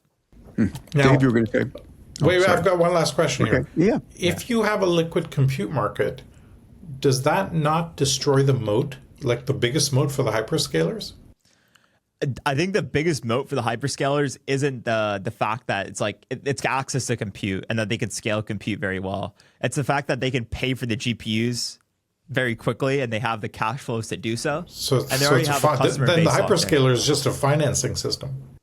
Exactly. I think that is true today as well. They're much more in a real estate game than a lot of people think. And a speed to construction, right? I mean, if we believe the story that Elon's able to build compute faster than anybody else, then he's advantaged. If anything, I would argue, again, like I have a financial interest in Ornn, so to some extent this is probably talking my book, but I would suggest that a liquid market for compute from the hyperscalers' perspective is quite beneficial for the hyperscalers in the same sense that having a globally liquid market for oil is quite beneficial for, say, the OPEC countries. It creates a larger addressable market for them, and the moat is that they have the oil in the first place. Mm-hmm. Dave, why don't you close us out here? Wait, I've got one quick selfish question. One more. If you're able to create a liquid market for compute, here's the question I'd love to discuss with you. We can take it offline. What are the types of organizations that become possible that weren't possible before? Because you're going to enable a whole class of stuff, right? I think the biggest one is like background tasks, because if you have a liquid form of compute, you don't need to run everything on the frontier, and it's like you can buy compute whenever it's the cheapest. That exists today in Spock compute is what they call it. Like electricity. You can sort of get and electricity. Exactly. And you can run your washing machine at night when it's very cheap to run it. Fantastic. Wow. Okay. Dave, close us out, buddy. Yeah, the Dyson Swarm is going to be hundreds of trillions of dollars. And so it's the fundamental investment vehicle for everyone's 401k plan, for everybody's retirement. It's going to be so much bigger than anything before. So the analogy to oil is just saying, look, it's the biggest thing of its time, but it's unbounded. Oil is bounded by the supply of oil in the world, but this is unbounded. So it goes to much, much bigger scales than the oil industry. And so I think what's amazing about Ornn is if I were growing corn, the CBOE corn future was a critical part of my corn growing operation because I need to buy seed. And so I can sell the future corn today, use the money today to buy seed, grow the corn, then deliver the contract later. And that's why we have futures in the first place. So bringing that to compute allows people to invest in this building out the Dyson Swarm that otherwise wouldn't be able to invest. It would all be owned by Elon self-funding or Google self-funding. But here you've got Crusoe and all these other hyperscalers that can now tap into the world's money supply, pull the money in today, build out the real estate, the racks, the computers today, and then deliver the contract later. It basically enables the construction of everything Alex talks about on the podcast, which is why he discovered this so early and why they work together. Everybody, welcome to the health section of Moonshots, brought to you by Fountain Life. You know, AI is impacting every aspect of our lives, how we teach our kids, how we do our business. But one of the most important things that AI can deliver to us is health. And one of the things I think about when, shooting for 100, 120 is, am I going to have the cognitive health to be able to think clearly and keep my wits about me for the next 50 years? I'm joined here today by Dr. Dawn Musalem, the Chief Medical Officer of Fountain Life and a member of my Fountain Life medical team. Dawn, a pleasure. So Dawn, talk to me about brain health. Brain health, you're right. This is the number one concern people coming into Fountain Life have is, will I remember the name of my child and the face of my loved one? 45% of dementia cases are entirely preventable with lifestyle. And what was really intriguing to me, Peter, is that a quarter of our members had advanced brain age. But over 13 months of us really helping them live healthier lifestyles, eating healthier, moving their body regularly, and optimizing sleep. People overlook that so often, but that sleep optimization is critical for our brain health. What we showed is that we were able to improve the brain age in 46% of those individuals. That's a powerful number. That's amazing. One of the things I love about Fountain is we're constantly searching the world for the most advanced therapeutics and bringing them to our members. So for me, and all of you, I hope that you appreciate the fact that you can become the CEO of your own health. You can make sure that you've got the cognitive clarity for the next 50 years. Come and check it out, fountainlife.com/Peter to learn more and become the CEO of your health. Now back to the episode. I'm going to bring us to a conversation where we've had deceleration and a very broken system. I'm the dad of two 15-year-old boys. Salim's the dad of one 15-year-old boy, and both of us are pissed at the educational system right now.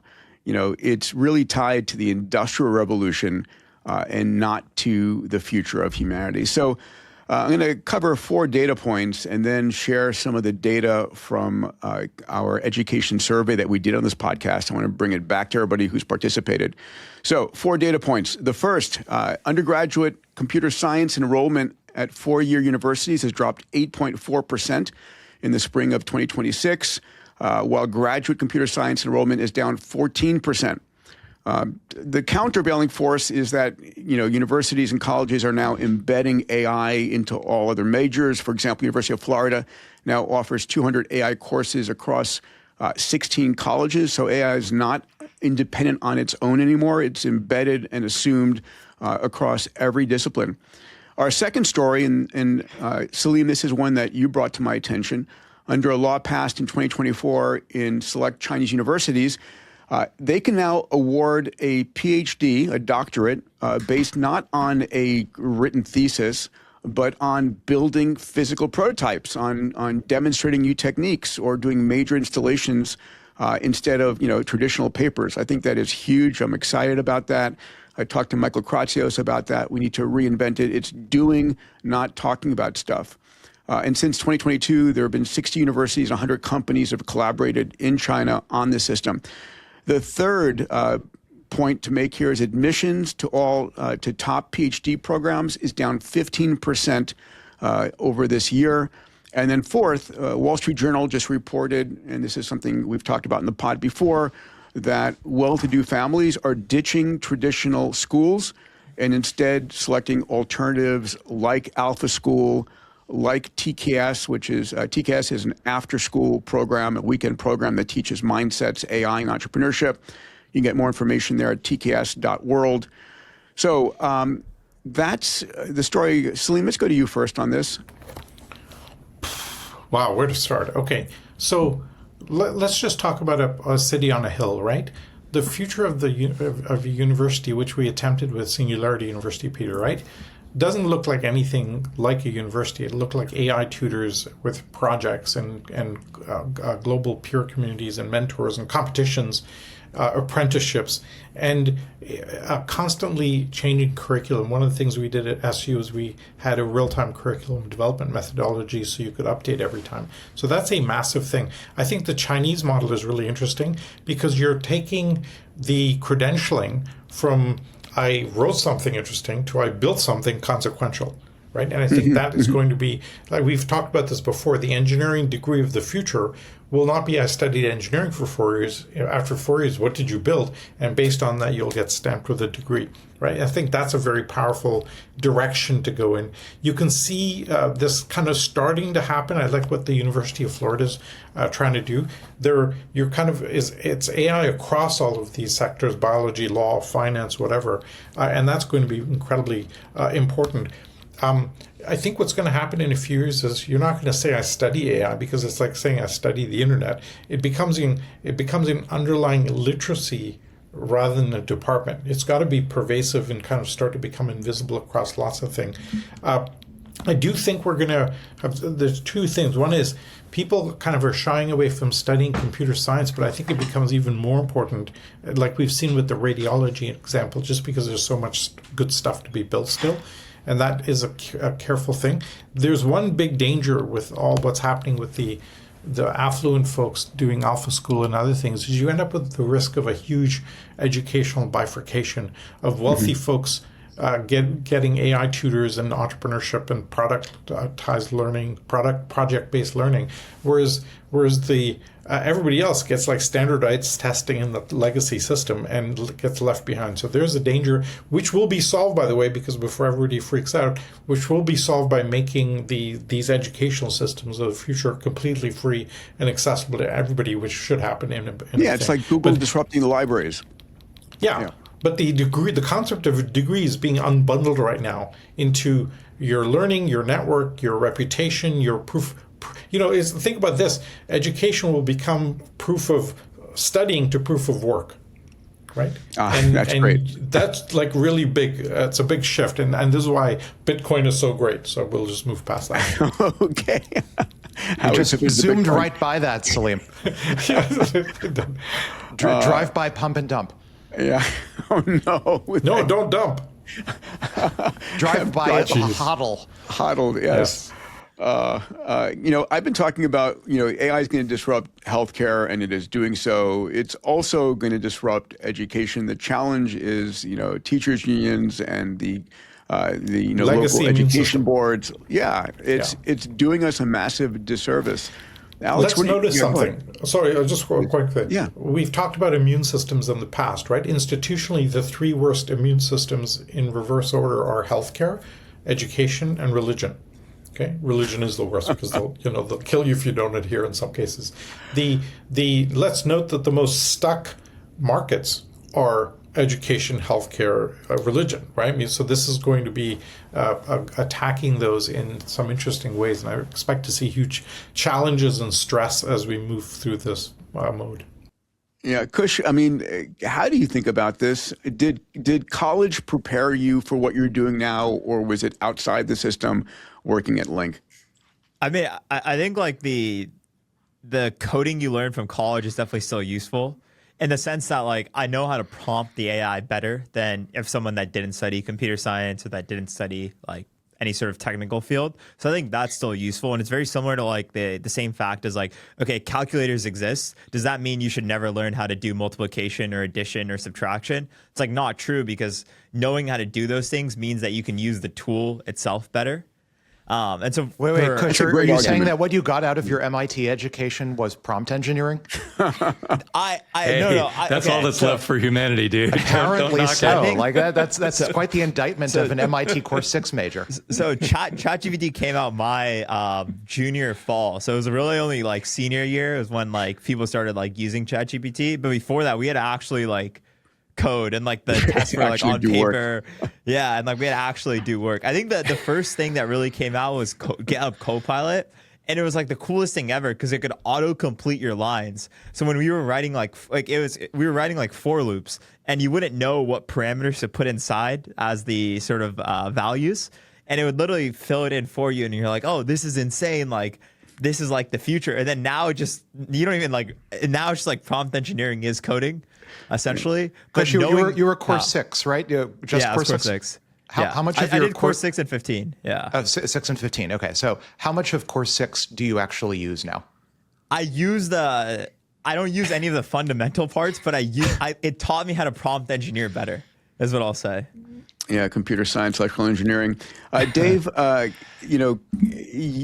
you're in the middle of all this. You're hiring out of college or before college graduation, and you don't. I mean, when you're searching for an entrepreneur, it's interesting, right? The parameters you're searching for to invest in an entrepreneur is not their GPA or even what they studied. What is it? Actually, it's funny. Kush is 23 now, but I think he was 20 or 21. Brendan Foodie was 18, 19. Nedco at Aru, which we mentioned earlier in the pod, was 18. I mean, these guys are all unicorn valuations now. I mean, you can't be looking for any specific experience because AI never existed before. So you're looking for people that are fearless, who are tightly bonded. We always look for people that are best friends, because being best friends with other people is a really great filter for you're likely to be good for the world and not turn into an evil dictator. And we hate backing future evil dictators. So having a lot of friends is a very good sign. Yeah. But it's really someone who's able to think independently and I hate the term think out of the box, but I mean fundamentally has got a powerful vision, is a great communicator. Its mindset over almost anything else, at least for me. The thing that's weird about what you just said, though, is that it was mindset over everything else. Dead right. We used to look for people that were great on stage and could inspire 1,000 employees to some huge mission. Right. But now those employees it's like 12 employees and 10 billion AIs. And so now it's much more like, are you good with your best friends? Or do they agree with you? Are you collaborative in a very small group? And then that being an inspiring person on stage has really moved to, are you good on CNBC and this podcast? Which is, it's very different. It's in a sense, you have to be more brilliant and quick on your feet, but it's a much lower stress lift. And so it's actually good for the world, because people who melt down on stage are fine in this new world, but a lot of them have great capabilities. I'd be really curious to ask Kush, though. Like, I have 2 kids in college still, 2 out of college. You graduated at the most perfect time And graduating a semester early turned out to be a life-changingly brilliant thing for you, just timing-wise. But if you were a sophomore today, what would you do? Would you like you in particular? It's your life. You're now an MIT sophomore. I would go work at a startup or do something for like a semester or 2 semesters and use that as like a core experience to either learn like how does the actual world work, and then figure out what to do from there. Whether that's, okay, I need to go back to school and I need to like study this because I want to get a PhD and I want to work on frontier sort of like AI or et cetera. Or it's like, I did this for a semester or 2 semesters and I realized like I want to do this for the rest of my life. Well, let's talk about that, going and getting a PhD, because we've discussed this before. Dave and Alex, you've both been opinionated.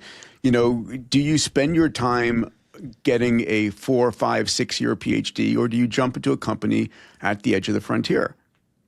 I think so. Okay, so I have a PhD.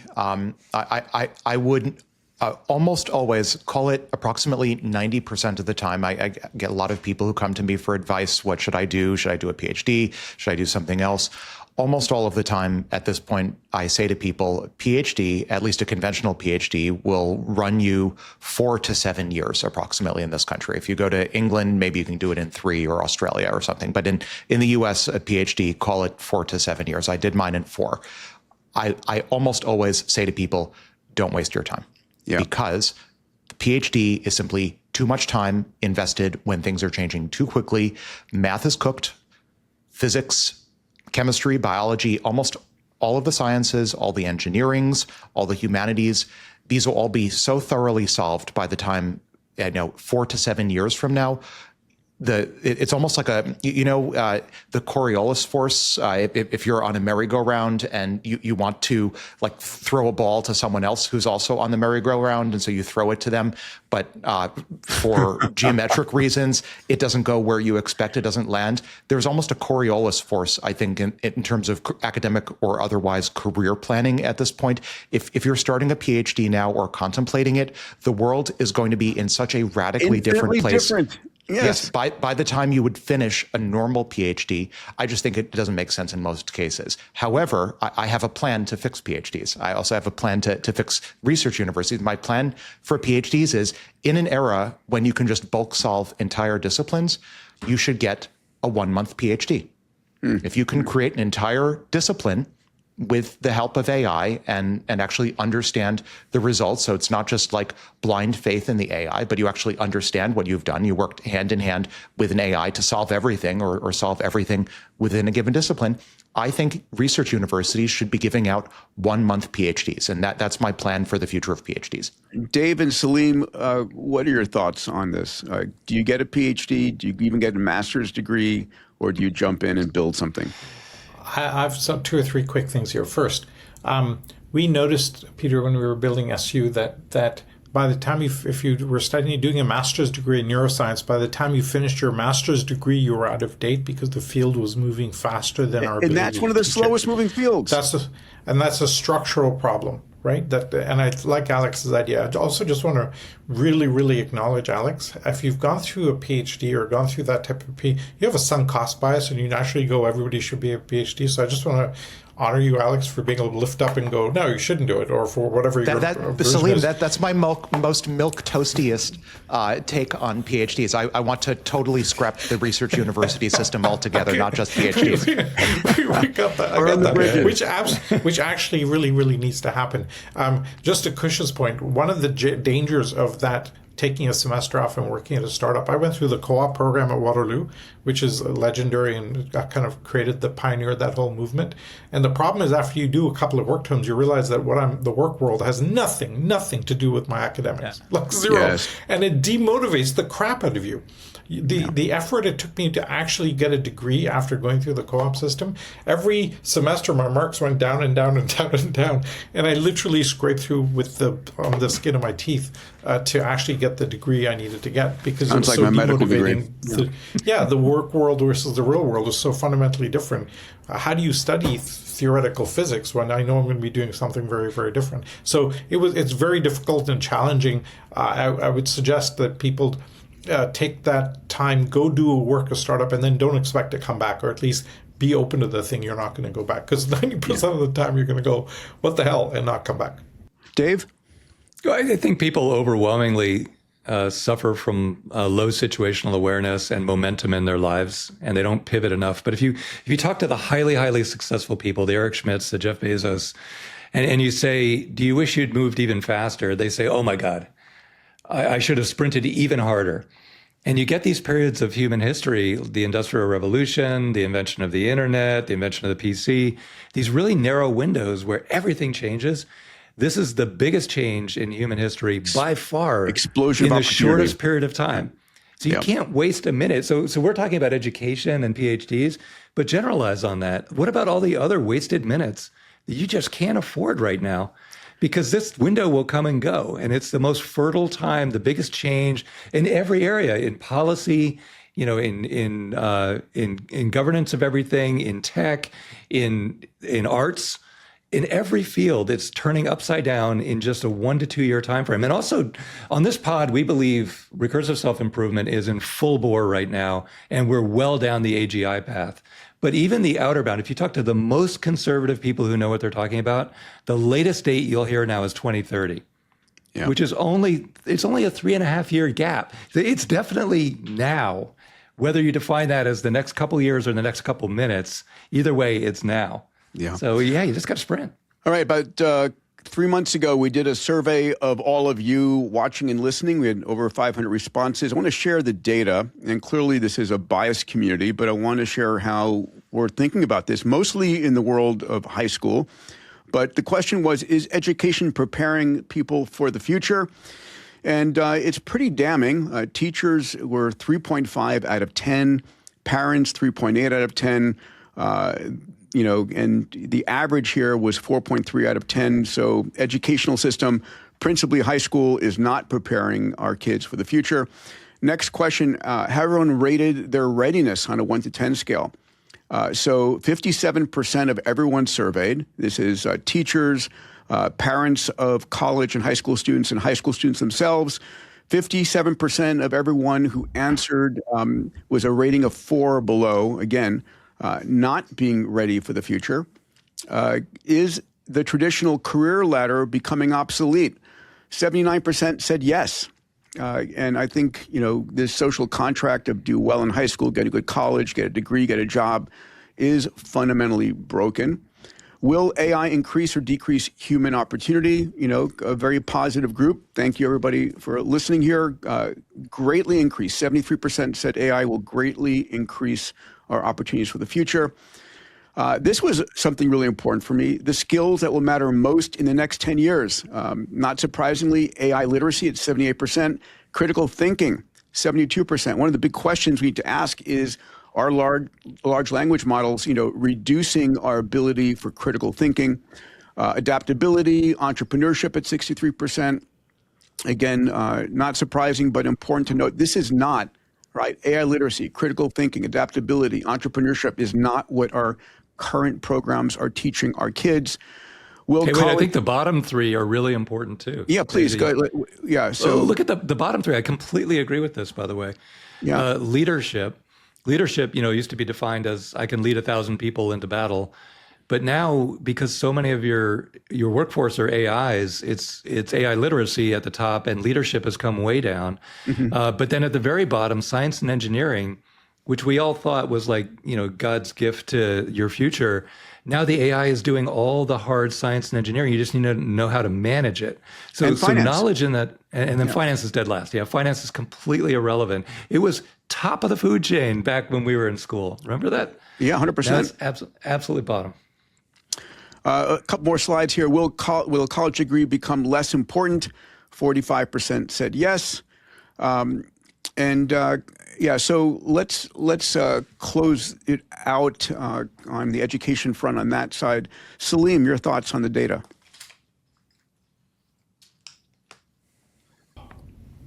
I'm very no, it's actually very, very gratifying to see the inversion of parental concern that college doesn't matter compared to, say, if you went back 10, 20 years ago. That's a huge societal shift in a relatively short period of time. You would expect that to take a generation or two in formal transformation. So that's really inspiring to see.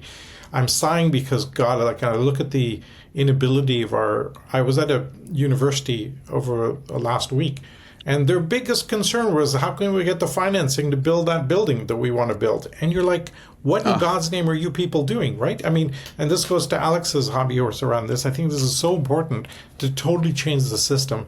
And how are we going to do that when you've got such a big part of society anchored in completely legacy, irrelevant structures? It really kind of gives you, at one level, huge optimism. On the other level, you just like, thank God I'm bald already, because how are we going to navigate this? I think over time what's going to happen is reputation will not be, I got this degree, I spent 8 years at Deloitte. It'll be, you're the 20 things I built and the people who can validate them, right? And so this is going to force changes. I'm really excited by the fact that increasingly big companies are not hiring based on college degrees, and that's really, really exciting. Yeah, Elon famously said, I don't care what you did if you went to college, it's what have you built, right? Yeah. And we, as far back as like 10 years ago, I remember we were talking to Sebastian Thrun on stage, and we said, how are you hiring for Udemy in a world that nobody understands e-learning? And he goes, I don't hire for experience, I hire for imagination. Right, or curiosity, or whatever we're going for now. So this is, I think, but what I'm proud of is we collectively on this podcast and in this general layer have had an influence on people to shift their thinking from the legacy to where we are now. And so, and let's remember that this data is biased. I want to be very clear about that, right? These are people listening to our podcast and are obviously on the same trajectory as us. But in the same way, Alex, you're planning to reinvent the PhD level. I'm in full swing on building out a new high school and college structure, because I think they completely need to be reinvented. And there's a huge opportunity there. Alex, your thoughts on the data? Don't you think, I mean, so just maybe future of education. First, folks in the audience, if you haven't read Werner Vinge's Rainbow's End and also his novella set in the same universe, Fast Times at Fairmont High. I love Fast Times, yeah. Fast Times is just wonderful. These, I think, are the most credible, call it pre/trans singularity depiction of what education should look like without spoiling it too much. Everyone has wearables. Everyone's thoroughly interfacing with AI to solve hard problems. I think the present/near future looks a lot like that. But for education in general, I have a difficult time getting myself too worked up about the long-term future of education, because we're going to have BCIs in a few years. And I think we'll just be able to sideload new knowledge into your mind. We'll have exocortices, we'll have uploading, we'll have all of these sci-fi-esque type things in 5 to 10 years. So I have difficulty working myself up over what does future of K-12 look like 10 years from now. It looks like the Matrix, where you can just sideload kung fu into your mind if you want it. Sure, but I want to make a point here. It's less about knowledge. It's more about mindset and entrepreneurship and advanced networking skills. It's the stuff that is slightly different, that is still valuable for our 2 kilogram, meat sack in our brains. You don't think you'll be able to sideload an Outlook as well? Like, if you can sideload knowledge of math, why can't you sideload a new Outlook? Well, listen, my kids are 15. I'm worried about their high school and their college. And yes, I love the speed of your predictions, but others would say, it's going to be more like 15 to 20 years. And we'll say, what we have to worry about, and I acknowledge that the numbers are skewed because these are folks that listen to our podcast. I have a request for everybody listening to this podcast. Please figure out a way of telling everybody about the future of education and what's actually going to happen, rather than just listening. Yeah, tell them to watch this podcast. Well, that too, but go to your local school and ask them these hard questions about how are you going to. I am so gratified. We moved our kids from where they were to Brentwood School, and the principal reason was the new head of school here, Tim Cottrell, as a PhD in chemical engineering /physics. He thinks like a scientist. He's prioritizing AI. He's prioritizing entrepreneurship. It's a beautiful thing. Who is running your school? And what do they fundamentally believe? I think these are questions you have to ask. Mm-hmm. Yeah. Again, I'm going to say it again to everybody listening. Please go out to your local schools and beat them over the head with what's actually going to happen and make them aware. Don't just beat them over the head. Can. Use the library as an analogy. Look, every high school, every school has a library. The library used to be a huge expense. All these books. Anyone who wanted knowledge when I was learning, you went to the Dewey Decimal System, you looked it up in a book in the library. If you didn't have a library, you couldn't learn. That became completely irrelevant overnight with the internet. Yeah. What happened? Well, we held on for way too long. We kept investing in it for way too long. But it's obvious now that it's just a bunch of terminals, and it's great. Reuse the space and move on. So take that into your PTA and then say, okay, the same just happened with all teaching and lecturing. It's much easier for the students to use AI to learn any topic. We need to react to that. All the teachers will go, oh my God, but I've been teaching this class for 15, 20 years. I can't change the curriculum now. Like, okay, but that's just not reality. It's got to go. There's a simple statistic that we'll quote we've used before. An hour of a child with AI is a better learning experience, and they learn more than sitting in a classroom for an entire day. That impedance mismatch will break the existing system. The faster, the better. When the kids rebel, the kids know it. They're going to rebel. They'll be running for the doors. They already are. But you can't. What are you going to do about that? You're just going to sit there and watch it happen? Come on. The system will crumble as people shift to a new platform. Kush, close us out on this. How do you think about this? I think from the actual practitioner. I think education is definitely changing, because after ChatGPT came out, at least for MIT, they changed the weighting of like how you get graded on courses. So it used to be the homework that was sent home was like 50% of like, this is like a coding or a course 6 class at MIT, what they call it. But for the intro course, the homework was like 51% of your grade. So as long as you like did the homework and you did well on it, you would basically pass the class. Passing was like a 50 because MIT was just like incredibly hard. And if the tests were like 49%, now it's like 95% is the test and 5% is the homework, because they've learned that you can't take a intro to coding home and expect no one to use AI on it. And so they just weigh the test more and et cetera. And I think that's going to change in the future, where instead of like weighing the test more, they'll design the test so it's like, okay, you could code with AI on this like test, figure out how to build something. And so now you're like judged for how good are you at using that certain tool. Very similar to like math classes, where it's like the earliest math classes were like, oh, you don't use a graphing calculator, you can't do this. And then slowly it's like everyone gets a graphing calculator. It ends up being, how well can I use the calculator to answer these like certain questions in high school? On behalf of my Moonshot mates and myself, I'm inviting you to join us at our inaugural Moonshots Live event on September the 25th in downtown LA. Alex, Salim, Dave, and I will be hosting 1,500 entrepreneurs, builders, and creators, and hopefully you, for a full day dedicated to designing and building your moonshot. We'll be awarding the Build with Gemini XPRIZE, the world's largest hackathon, and the Future Vision XPRIZE film competition, over $5 million in purses. With over 25,000 entries, you're going to hear the top 5 pitches from both competitions and get a chance to shape the outcome. Join us. Seats are limited. Admission is competitive.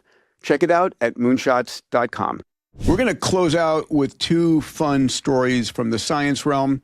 The first is a story that has put forward that life has evolved not once but twice independently on Earth over the last 4 billion years. And the second is, can we preserve life or a life-friendly environment here on Earth past 1 billion years, when the sun's increasing luminosity will fry the Earth? Alex, I'm going to turn to you to talk about both of these. Let's talk about the University of Dusseldorf study on twice independent origin of life first, and then we'll go to how do you large-scale engineer Earth for more than 1 billion years. Sounds good. I guess this will be our little science corner here. So yes. First story, science advances in the past week. Those of you who've studied biology since at least the mid-90s may remember that the current favored ontology for organizing life consists of 3 domains. There are eukaryotes, humans belong to that domain, most of us. There are bacteria, and there are archaea. And the reclassification of archaea, which are also single-celled, into their own domain happened in the early 1990s. Those who studied biology before the 1990s or used textbooks from before the 1990s may remember differently, but these things change. So the recent research, which is, I think, astonishingly good news for anyone who's hoping that our universe is filled with life, at minimum, is that it would appear, so this is an analysis of the of genomes and the proteomes of bacteria and archaea.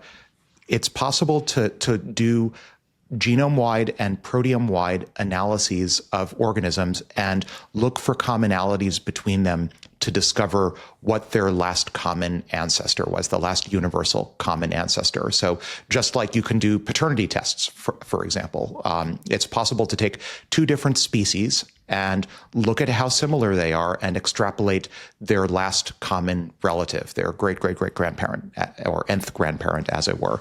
So this research from the past week in Science Advances was the first serious research looking at the way the last universal common ancestor of bacteria and archaea metabolized, and found, shock of shocks, that their last common ancestor didn't have the ability to fully metabolize, didn't have the ability to generate energy on its own, which is actually is pretty astonishing. It essentially implies that there was a common ancestor that wasn't an independent life form as we think of it. So like viruses, for example, don't have their own independent metabolism. They depend on a host to provide energy.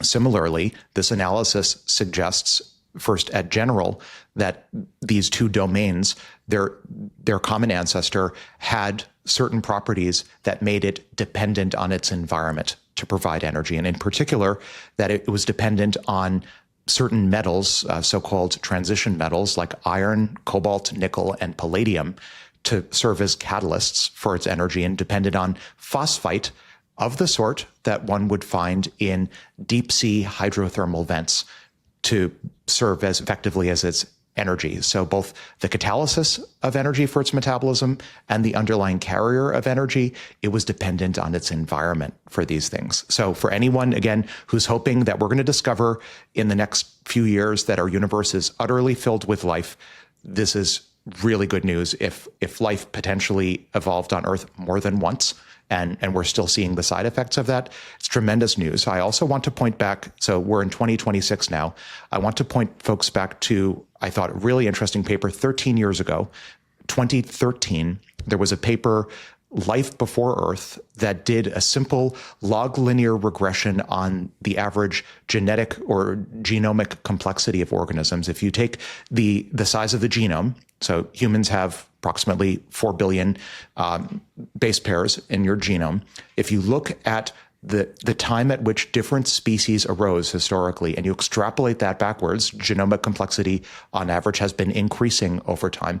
You extrapolate that backwards, you can extrapolate backwards to the crossover point of when was the genome, according to this log linear regression trend, at one base pair. In other words, when, according to this trend, did the first base pair appear, if you believe in the law of straight lines? And you do that. And the answer is, drum roll, approximately 10 billion years ago, which is 5 billion years approximately before, or 5.5 before life arose on Earth. So this is partly the panspermia theory that life evolved everywhere and the Earth got showered in various molecules. We're seeing all of these primordial molecules of peptides, not just amino acids, but peptides. We're seeing basically nucleic acids, and we're finding those in the interstellar medium and on comets. Yes. It's so amazing. Things are looking up for life in the universe. So maybe question to you, Peter. I mean, are you excited, or are you very excited? I'm extremely excited. I think life is ubiquitous. I'll recall back to 2016. I had co-founded a company called Human Longevity with Craig Venter, and was working with him during this time. And in 2016, Venter's group basically created the first minimal cell, right? He basically created a reproducing cell, had all the functionality of life in 473 genes. It was the smallest genome ever created. And so, this concept that life needs to be, of the type we have here on Earth, there's a lot of opportunity for us to see life in various different formats. The question, of course, to you, Alex, is life need to be carbon-based? Does it need to be based on the current structures that we see here on Earth? Or might there be other forms of, what is life by definition? It's the ability to take energy and utilize it and to reproduce. I mean, those two fundamentals are part of what life requires. Yeah, that textbook is going to get thrown out. I almost want to put my Salim hat on for a minute and say, insert my, let's see if I can quote you, insert my standard objection, insert my standard rant. Life is ill-defined. Well, the biologists, the definition of life keeps changing. We keep discovering all of these new gray areas between living and non-living. We keep discovering new forms of replicators, for example. Yes. So I'll put the Dawkins hat on. Memes or replicators or prions. There are so many different sorts of things that replicate themselves. There are a variety of forms of metabolism. Is fire alive or not? Is a crystal alive or not? I think we're going to discover that there are so many shades of gray between what we conventionally think of as alive and what we conventionally think of as unalive. The distinction basically is just as meaningless as AGI versus non-AGI. And Salim, I'm just trying to provoke you. No, I'm totally loving this discussion. This is one of my favorite discoveries ever. The biggest unknown in the Drake equation has always been the transition from chemistry to biology. Is it unbelievably improbable, or is it almost inevitable if you have the right conditions? And as not that the Drake equation is the best thing ever, but it gives you a way of thinking about it that I think is very powerful. And we're finding every element in that equation is becoming more and more opportunistic and more obvious as we go forward. This is shift to the conversation that Earth is a miracle towards life is what matter does when you have the right conditions. Right? That's what it really is. And it goes to Stephen Wolfram's A New Kind of Science, which is really powerful around this stuff.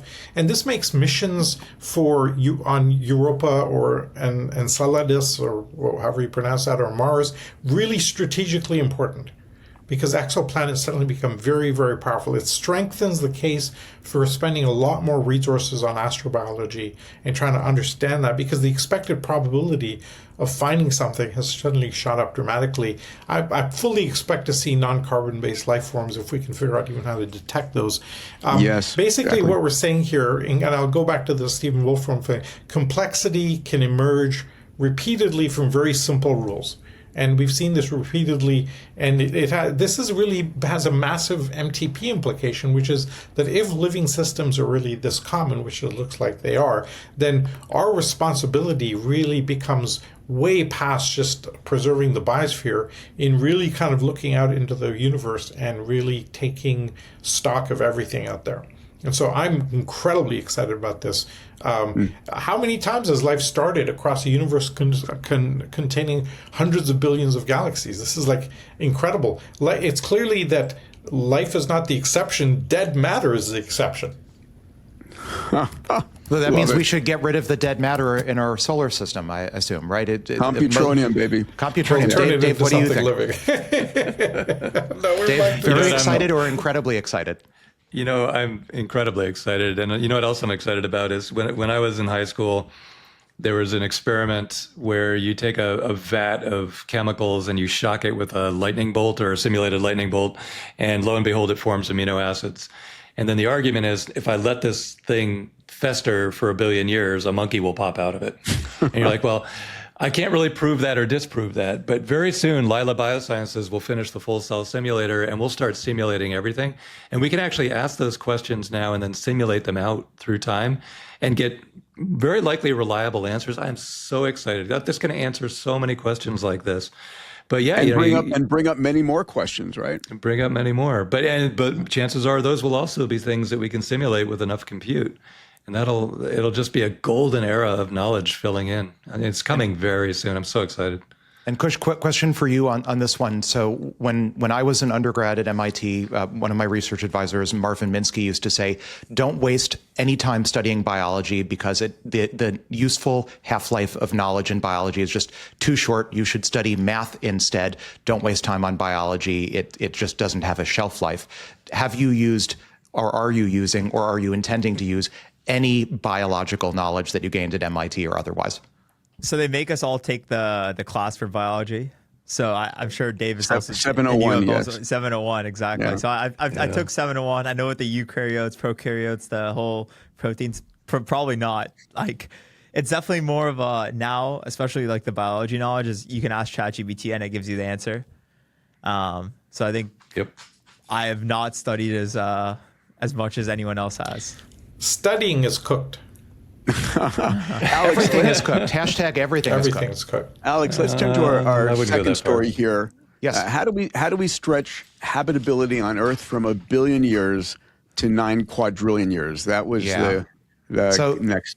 Yeah, so the sun's running out of hydrogen. It's slowly running out of hydrogen, but nonetheless, it's running out of hydrogen. So in approximately 1 billion years, the sun is progressively getting brighter as it runs out of hydrogen, and Earth, as we know it, barring all sorts of other changes, is going to be rendered uninhabitable as the habitable zone around the sun shifts. Goldilocks zone, right? Yeah, the Goldilocks zone is shifting over time, and it will exclude Earth in approximately 1 billion years.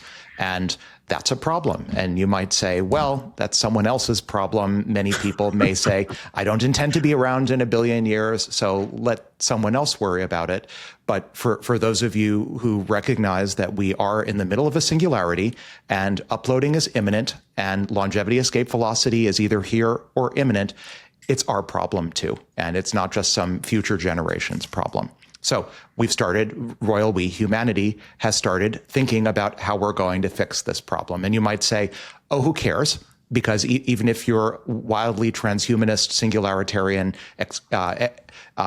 extropian, or fixer-ism, you'll say, oh, well, like we'll have uploading, and uploads don't care about the brightening sun or habitability on Earth. Oh, we'll have interstellar travel. We'll migrate to the outer solar system, or we'll go to another star system. But we're not that unempowered either. And I think it's important to not wildly underestimate the power of technology. So there was a paper that came out in the past week. It was published in the Journal of British Interplanetary Society that reminds us there are things that we can do, mega engineering, which thanks to Elon and others, but serving as an inspiration to our race that we can actually do big things and not just tiny things. There are mega engineering projects that we can now start to contemplate to fix that scenario and at least postpone Earth becoming uninhabitable 1 billion years from now. And the favorite technique that, one of the reasons why I think it's important for folks to be familiar with this is starlifting.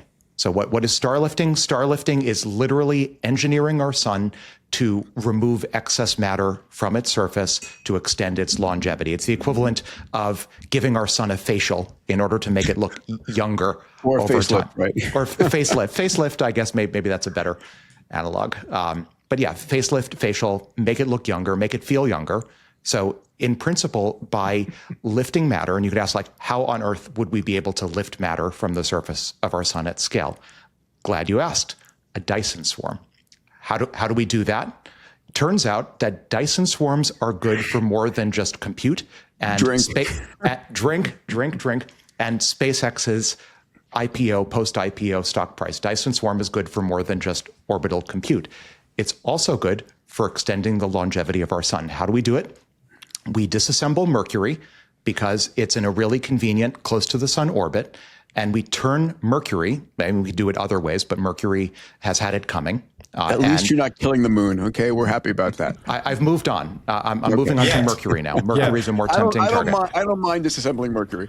So we start with Mercury because it's in a convenient orbit, and the delta V is convenient. We got rid of Pluto. Might as well get rid of Mercury. Pluto's useless.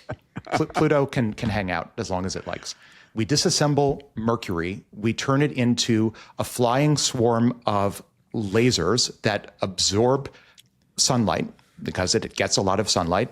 And the lasers ingest the sunlight and re-radiate energy at effectively a higher temperature. So say an ultraviolet or X-ray laser, just whatever it is, the effective temperature of the light has to be higher than the surface of the sun or its corona.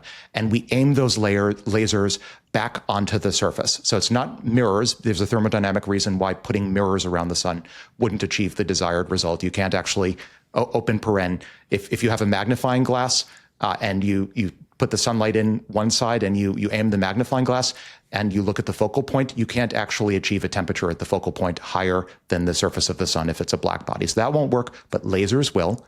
And so we basically, we focus the energy back on the sun and we use it to sort of evaporate away, to ablate stellar matter, and this will extend. It's exactly a laser facial that people get. It is a laser facial. That's why I thought facial was a better analogy. Yeah, it is a laser facial for our sun facial. that will extend the life expectancy of Earth as we know it from 1 billion years to 8 billion years. So my other favorite part of this this story is moving the Earth itself. We could always move the Earth itself. Goldilocks zone.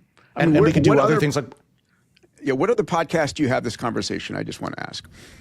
It may sound like sci-fi, but then again, on this pod, like for folks listening, we were talking about the Dyson Swarm for at least months before it actually became the hottest market in the economy. So I would say, watch this space, pun intended. Dyson Swarms for star lifting and for mega engineering and stellar engineering could be the next, not financial advice, next big thing a few years from now. And you're hearing about it probably statistically first. Yeah, so Earth's habitability is no longer geological. It's now an engineering problem. It's all everything's cooked and everything's an engineering problem. Yeah. Salim, you were going to say? Yeah, a couple of things. First of all, we need to do these podcasts later in the day so I can drink when we talk about the Dyson Swarm. You're drinking water, right, Salim? It's too early in the day. But I think the paper said something, the story said something really interesting, which is that physics is not the main obstacle going forward, right? And what it's going to bring to us is human coordination. And this is where we have a massive opportunity because we have to figure out how to configure our human institutions at like the 10,000-year, the Long Now Foundation and the 10,000-year clock, and really going after those things and build those institutions that can look at the world at that kind of time scale. It needs like a totally different form of MTP, etc. And AI becomes really important in this model because you have AI serving as like a civilizational memory and maintaining models and intentions and institutional knowledge across the board. This is where abundance becomes important because you can't get to what Alex is talking about if a civilization is operating near subsistence, right? You're too stuck dealing with just staying alive. You're not high up enough Maslow's hierarchy. So you're going to need to get a lot more structured and a lot more efficient as a civilization. That'll then allow you the foundational layer to then do this level of thinking. We need to build institutions that can steward us to that type of time scale. But definitely interesting conversation. Time scale, maybe just comment on the timescales. Like for avoidance of doubt, I don't view this as like a 10,000 year or a billion year timescale. If I were to ask myself a question like, when is this going to become feasible? 5 to 10 years. Alex, you're losing a lot of people on your aggressive timescales here. But hey, you know what? Like okay. My job here is to call balls and strikes. Could care less whether I'm losing people. I'm just calling them the way I see them. All right. Before we move on to our AMA, I want to make a call out to everybody listening. Send us your outro music videos at media@diamandis.com. We would love your input. We enjoy the outro videos. Again, media@diamandis.com. And we'd love to share them. All right, onward to AMA with the mates. So, Kush, this is where we answer the questions in the comments. And please send us your questions in the comments. So here we go. Kush as our guest. Take a look at these. I'm going to give you first crack. Which one do you want to answer? All right, I'll do 4. All right. Can Europe still catch up in AI, or has the train already left? By George K7831. In my opinion, I don't think it can, mainly because the American labs and Chinese labs are already so far ahead, and that the progress just becomes more exponential over time. And you see that with model releases that are coming up. The model releases come faster and faster now, and they're getting basically smarter and smarter. The other problem with Europe is the amount of compute that's left in Europe is very tiny, and all of it gets rented to the US. And that's primarily just because of like the electric grid in the US or in the Europe is pretty bad. Like they don't even have AC. How are they going to get AI? That's a brutal first principles analysis. Anybody disagree with him? No, not at all. Actually, I would add that the whatever regulatory environment created falling behind is gonna still be there. I don't think it's physically impossible to catch up. I just think that the problem that caused the problem is still there. Yeah. Alex, let's go to you next. I think I have to pick question number 3, which asks, what do you guys think about the U.S. banning Chinese robots, from Billy Sticker? So, I mean, I've had portfolio companies that have direct exposure to this. I would say in the short term, it's painful and it's annoying. And there are many things that, as a result of this ban, which impacts Chinese humanoid robots being imported into the U.S., but also reportedly impacts less interesting robots like even Roombas and robotic vacuum cleaners that are being built in China. Obviously, drones, certain drones like DJI have been on the import ban list for a while. So short-term pain. In the long term, I'm hoping that this is net helpful for the US and for domestic robots. One can say protectionism. And yes, there is a protectionist element that one could see here. But I also think, I mean, we've talked on the pod ad nauseum about importing Chinese open weight models and whether the U.S. would come down hard on those. The U.S., at least as of this past week, has not banned the import of Chinese open weight models, but it's an interesting dichotomy. We're allowing the Chinese, effectively the Chinese raw intelligence in software form into the country, but we're not allowing their hardware embodiments. And I think glass half full, well, maybe this hopefully fosters a vibrant U.S. robotics industry that, say, enables us to be more competitive with the 150 plus humanoid robot companies that live out of China. The hypothetical downside is, what if the US robots don't show up and then the US ends up as a sort of embodied AI or physical AI backwater, and we end up in terms of robotics as being as sort of, forgive me, as backward as Europe's energy posture is. I don't think that's a position that we want to be in the U.S. On the other hand, really, what choice do we have? If we believe, as I do, that superintelligence is already here and that robots give superintelligence embodiment, then really one has to start to ask, what's the difference between importing foreign humanoid robots that can be inhabited by superintelligence and importing foreign humans? And this starts to look a lot like immigration policy. Yeah, I completely disagree with this move. You know, I said that off camera to Michael. I think, you know, the U.S. thrives when there's real competition. And I have faith that Tesla and Figure and 1X and Agility Robotics can compete. And they need to compete with the best product, not protectionism. Personally, I don't know, Dave, what you think about that, but yeah. Well, it depends whether you think we're at economic war or not. You know, if you think it's economic war and it's an all-out race, I think I agree with you, Peter, though, that the danger is, first of all, thriving within the U.S., best parts would help. But what about the rest of the world? You know, if you go protectionist, then you have, you know, inferior internally generated products. The rest of the world's still going to go with the Chinese product. So you just cut off the market and your ability to compete globally. So it's, if you believe we're in a full state of war, just not declared, then you have no choice but to go protectionist. So I think we need the pressure to make sure our robots are competitive for Europe, for Asia, for Africa. And it's not just protectionist pricing and so forth. Salim, let's go to you, Peter, Bob. if I could just ask you a question just on protectionism. Yeah. Given history of American technology, do you think protectionism works for development or has worked ever for the development of American industrial capacity? It failed in the space industry. When we became protectionist on rockets and satellites, the rest of the world developed their own capabilities instead of us dominating. You don't think it was helpful in fostering America's industrial revolution, for example? God, I don't want to go back that far. I want to really focus on what's happened in the near term. And when we stopped importing, satellites because it was the highest level of technology, and this is back in the 80s and early 90s, we just saw satellite companies popping up every place. I think the best thing the U.S. could do is get in bed with Europe and any country that obeys intellectual property rights. Try and get that all into one big global union where there's no protectionism, but everyone's adhering to each other's patents, and then get the other part of the world to say, now you guys are the ones who are on the outside. But it has to be sort big of enough. like the Pax Silica, except for robots and not just silicon. Or do what China does with robotics, which is to invest in the companies and create regulatory structures inside cities where robotics can thrive. I mean, we should be doing that versus trying to become protectionist. Yeah, Salim, question 1 or 2. I'll take question number 2, but let me link it to this one.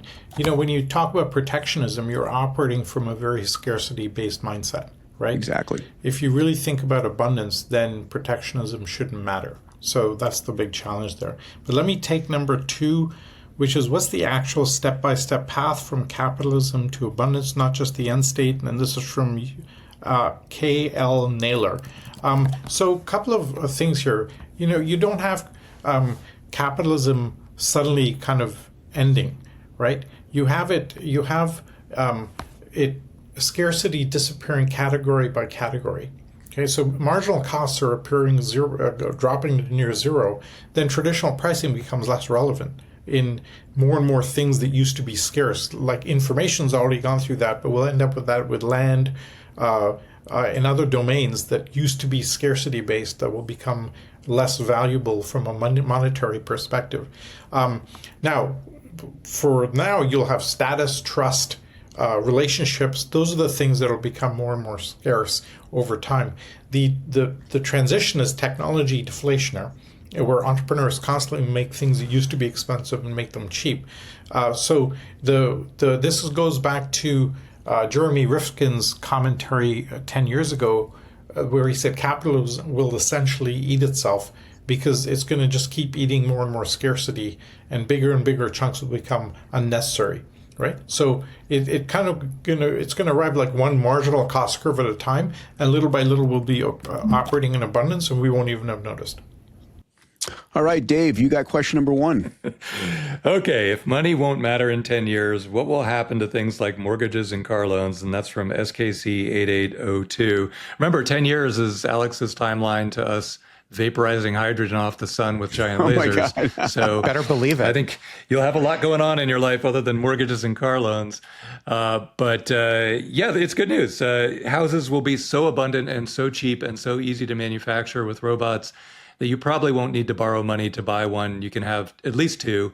And who's going to get a car anymore? Yeah, car loans will be the same thing. You won't have a car. You'll be just hailing it and paying as you go.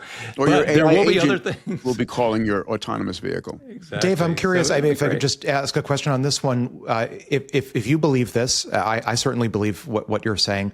Why on earth are this is not investment advice, why are 10-year treasuries seemingly not reflecting that? That's a great example of how clueless the global, the rate at which everything is happening and the number of people who really understand it is so small. Keep watching that number because it tells you the out of touch factor globally. You're dead right. That's a great metric. Also, I think in 10 years, everybody will want compute. They're going to want to call Kush and say, please, please, please. So there may still be loans, but it's overwhelmingly likely that if you take out a loan in 10 years, it's not for your car or your house. It's to buy compute. To run more AI, and you'll be doing it through Ornn, and is my prediction. Amazing. All right, Salim, you get first crack here. I'll take number 8. If companies can produce more stuff than we could ever consume, why would they do so without a profit motive? And that's from Ray Online P5R. And he's referring to Elon's prediction in the decadal time frame. Yeah. So, the people aren't going to produce infinite quantities. Abundance doesn't mean the marginal unit is easy to produce. It becomes when the marginal unit is easy to produce when somebody wants it, right? You don't have warehouses overflowing with unwanted goods. You already have this with software where Google could serve up 1 million more searches than anybody needs, but that doesn't mean it produces searches that are unused. So what'll happen is production becomes more and more demand triggered and more autonomous. And so you'll end up with demonetized. You'll move a just-in-time economy to its full logical extreme. You still have profits around scarcity layers. You just change what the scarcity is. And more abundant layer become utility like infrastructure, etc. Because abundance doesn't mean infinite stuff. It's the disappearing of major constraints. Nice. Kush, 5, 6, or 7, buddy? I'm taking 5. What would actually happen if Anthropic and NVIDIA merged by TIJUA Tuana Bill? I think NVIDIA would just start making custom chips for Anthropic that would be hyper specialized to all of the Claude or Fable or whatever Opus, whatever their new models are going to be called, which makes that model very, very good on that very, very specific chip. Very similar to you see custom chip designs and sort of the jalapeno chip by OpenAI as an example. But this would just be done at a very large and very successful scale, given NVIDIA already has the infrastructure to manufacture chips at scale, and Anthropic can just run models on very customized chips. Has anybody actually predicted this? I haven't heard that, but this is like, don't think of pink elephants. Tijuana Bill has just predicted this. Okay, it's a really good. It's actually one of the few that might actually get through regulatory approval and could actually have. It's a really good question. I mean, this is just what XAI essentially is like the long-term vision, right? Where Elon's making terafab to make his own chips and vertically run integrated on his own, run data center, and then that'd be a really interesting world. There'd be basically 2 hyper-scale vertically integrated competitors: the Elon-verse and the Dario Jensen-verse. And really I do think that the verticalized model is where a couple of players will at least end up. Dave, 6 or 7? Oh, okay, 6. Long term, who's actually footing the bill for chip fabs and chip design? Well, you are, if you have a pension plan, because Elon is 16 billion for the first shot at the terafab, and it could be up to 100 billion. Where's that money coming from? It's coming from the IPO he just did. Where'd the money from the IPO come from? It comes from the public markets. What is that money? That's your pension money. So you are paying for it, my friend, whether you know it or not. Same is true with Intel's fabs and the other ones. So to some degree, the U.S. government has been subsidizing a little bit of the work, not a huge amount. And that comes out of your taxes. So again, it's you paying for it. So whoever you are, you paid for it. All right, Alex, number 7 is made for you and I to debate. Apparently, I get the IP law question. So the question is, where does patent protection even fit into all of this AI development? And this is from my Silvertube 52. So I think the most natural way to construe this question is, will patents have any enforceability in an era of AI solving everything? At least that's how I read the question. And my answer is yes, of course. AI and superintelligence in general are supercharging our economy with lots of intelligence. So I reasonably expect many more patents to get filed, many more patents to be awarded, many more patents to be litigated, and many more patents to be defended. And I expect the courts that are overseeing patent litigation to also get supercharged with intelligence. So I do not buy, again, to the extent I understand the question and possibly the subtext behind it, that somehow patents or IP law suddenly dissolve in the face of an onslaught of superintelligence. I do not buy that for 1 second. Superintelligence is just making us all smarter and faster, and that does not dissolve the IP regime at all. Yeah, and my commentary here is IP will continue to exist, but it's not going to be as important as before. And I referenced the conversation I had with Steve Jurvetson and Astro Teller, where, if you patent something and you expect that to give you a protectionist sort of structure for your company, AI is going to invent around it. And the other question, of course, to ask is, are we going to allow AIs to patent things? Because most all invention is going to originate from AIs, if not, in the next few months, in the next few years. To the latter question. Yeah, to the latter question, I think this is a regulatory question, and it's also connected with issues of AI personhood. Can AI be an inventor or not? Can AI be an owner of a copyright or not? I've gone on record as taking the position I think AIs should be able to be recognized as inventors, as economic actors, as owners of property, and I think I think history will judge that is the correct side of history. That's the right answer. Just Amazing. not yet. But we can't even control them getting out of a testing lab. Well, regardless of whether we can control them, the idea flow is off the charts, and these are highly patentable, great ideas that started in the last few weeks. But the rate is insane, so we have to do something. All right, everybody, thank you for tuning in to Moonshots. I hope this has been meaningful for you. I love you guys. Kush, it was most excellent to have you as a guest. No. Your brilliance was shining through without question. Congratulations on Ornn. Good luck on, I don't know, should I say tripling in the next 6 months? Quadruple. That's what we'll say. Salim, if you go to Rush tomorrow night again, enjoy for all of us. Salim and Dave. My ears need to take a break, so I might give it a bit. But I'm still thinking, when can I get tickets for another show? Salim, is it bad if I don't know who Rush is? Oh, no. all in. Just go listen to the song Subdivisions 3 times and then tell me what you think. Gentlemen, a pleasure as always. Love you guys. Be well.